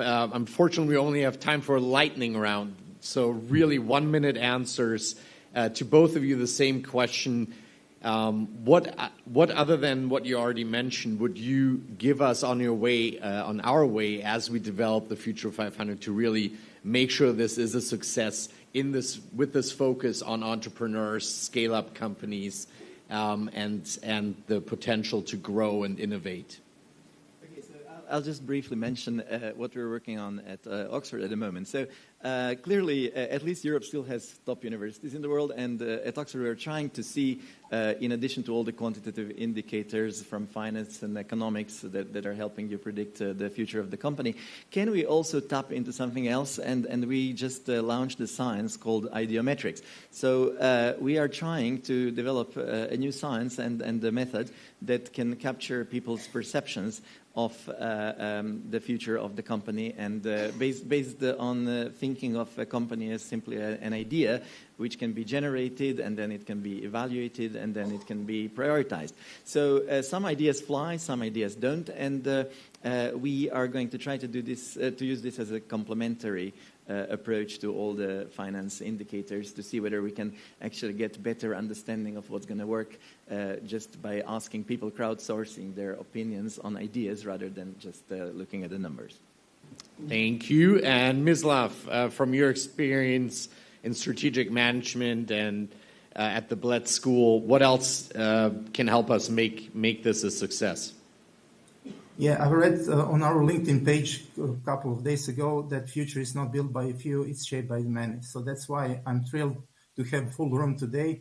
Special thanks to all participants and supporters at this early stage regarding 500 initiative. So the Future 500 initiative aims to bridge this gap by developing a transparent, data-driven, policy-relevant methodology. And we measure growth not only in financial terms, but also in resilience, leadership, growth, innovation, and globalization. And as I said, at the moment we have 40 variables, and the methodology should offer a reproducible data-driven framework that can be used by policymakers, investors, and business support platforms to prioritize support and the risk investment. To make it stronger, we signed 2 memorandum of understanding with top consulting companies, namely Deloitte and EY, to use their Fast 50 and Entrepreneur of the Year list, so that we can make our more robust and more relevant. So I would like to invite everyone to contribute. Our white papers, both Professor Rudin and ours, are going to be open by the end of the week at our webpage, because I genuinely believe that nothing is more powerful than an idea whose time has come. And I also believe that this bringing so many different stakeholders to the one whole proves that our idea time has come. Thank you so much, Igor Mislav, and a huge thank you to our audience. And we very much hope that all of you will continue to join us and to stay engaged with us as we build out the Future 500 Forum with our partners at IEDC Bled School of Management. And back to you, Petra, and then I know Stepan as our great partner. And thank you again to you and your team. And thank you both. And of course, Mr. Omazic online. Please allow me to thank to all our sponsors who support this event. I have those here, just a moment. The first of all, thank you to Boskvar, Erste Hrvaška, Sparkasse Slovenija, NLB, PBZ Privredna banka, Zagreb, Telemach, Zavarovalnica Triglav in našim partnerjem, and to our partners, Ministry of the Economy, Tourism and Sport, Deloitte, Ernst & Young, Impact Hub Ljubljana, Inštitut za strateške rešitve, Spirit and tovarna podjemov Podim. Thank you to all.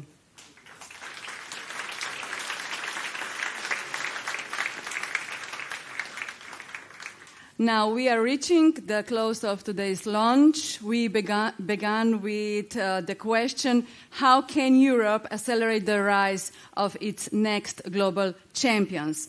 We heard a lot of points of view, but to bring today's forum to conclusion, please welcome the founder of Future 500, Mr. Stepan Orešković, on the stage.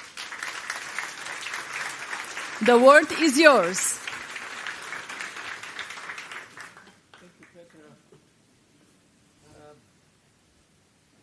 It was really, I think, very nice sunny morning at Bled. And we said so many times it won't be another conference, it won't be another speech. And personally, I really believe, and I will be the most frustrated person in the world if this ends up as another conference. And our idea or objective was to bring in the same room everyone you need as a company to grow globally. And I'm looking now around the room and I see these people. When we were preparing this, I was thinking like there are probably 6 or 7 elements or tools that company needs to become big, globally big. Many, but probably 6 or 7. Like, for example, no one thinks about design. How beautiful you are, how beautiful your brand looks like. Is your Apple the one that you will be remembered and recognized immediately forever? So there is a guy here who branded our Boskar Invest, and he's really among the best in the world. And so we'll offer that also. We'll help you look attractive and beautiful. But also try to see how we can support you with linking to financial institutions and sources. We have here 5 really important financial institutions, banks from the region, top people. And when you talk with the leaders from this financial institute, you see they really understand and they are desperate to finance a difference. They are not only the guys that are looking for a balance sheet at the end and pay dividends. Some do. Then we have investment funds. We have international financial institutions here. Everyone you would ideally need to succeed. But what I think we need most is to defreeze. We are kind of frozen by our feeling that we lost, that they are better.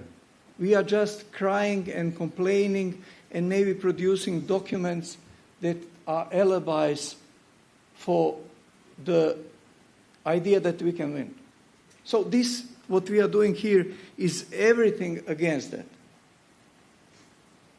Just imagine 500 guys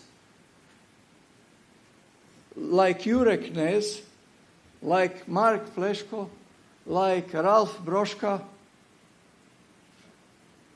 in the same room. Like Nordeo's colleague Branko, and so on. So imagine that energy in one room, supported with all this we mentioned before. And so, let's defreeze. Let's stop being afraid. And try to think, only 15 years ago, Europe, compared to US, was almost on the equal footing. So ask yourself what happened in only 15 years that they outperformed us. And not because of crying because now we are, but because what we can do in the next 15 years to change the thing. So I think it's possible. It's really always about people, bringing people together. The definition of evolutionary difference of humankind compared to all other species is only our capacity to work together. And our peril to be out-destroyed is also incapacity to work together. So this is an effort of trying to work together. And because we are all here Europeans, more or less few Americans, to compensate for that, because this is also a transatlantic project, let me quote one American poet, and then I will let you guess who is the author. The line, it is wrong. The curse, it is cast. The slow one now will later be fast. At the present now will later be past. The order is rapidly fading. And the first now will later be last, because the times are changing. So let's do the change.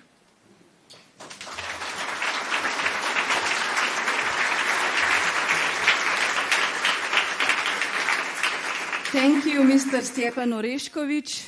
Yes, we can work together and we can feel each other. That is the special thing for our well-being and our better future. Ladies and gentlemen, thank you for being part of the very first step of this our journey.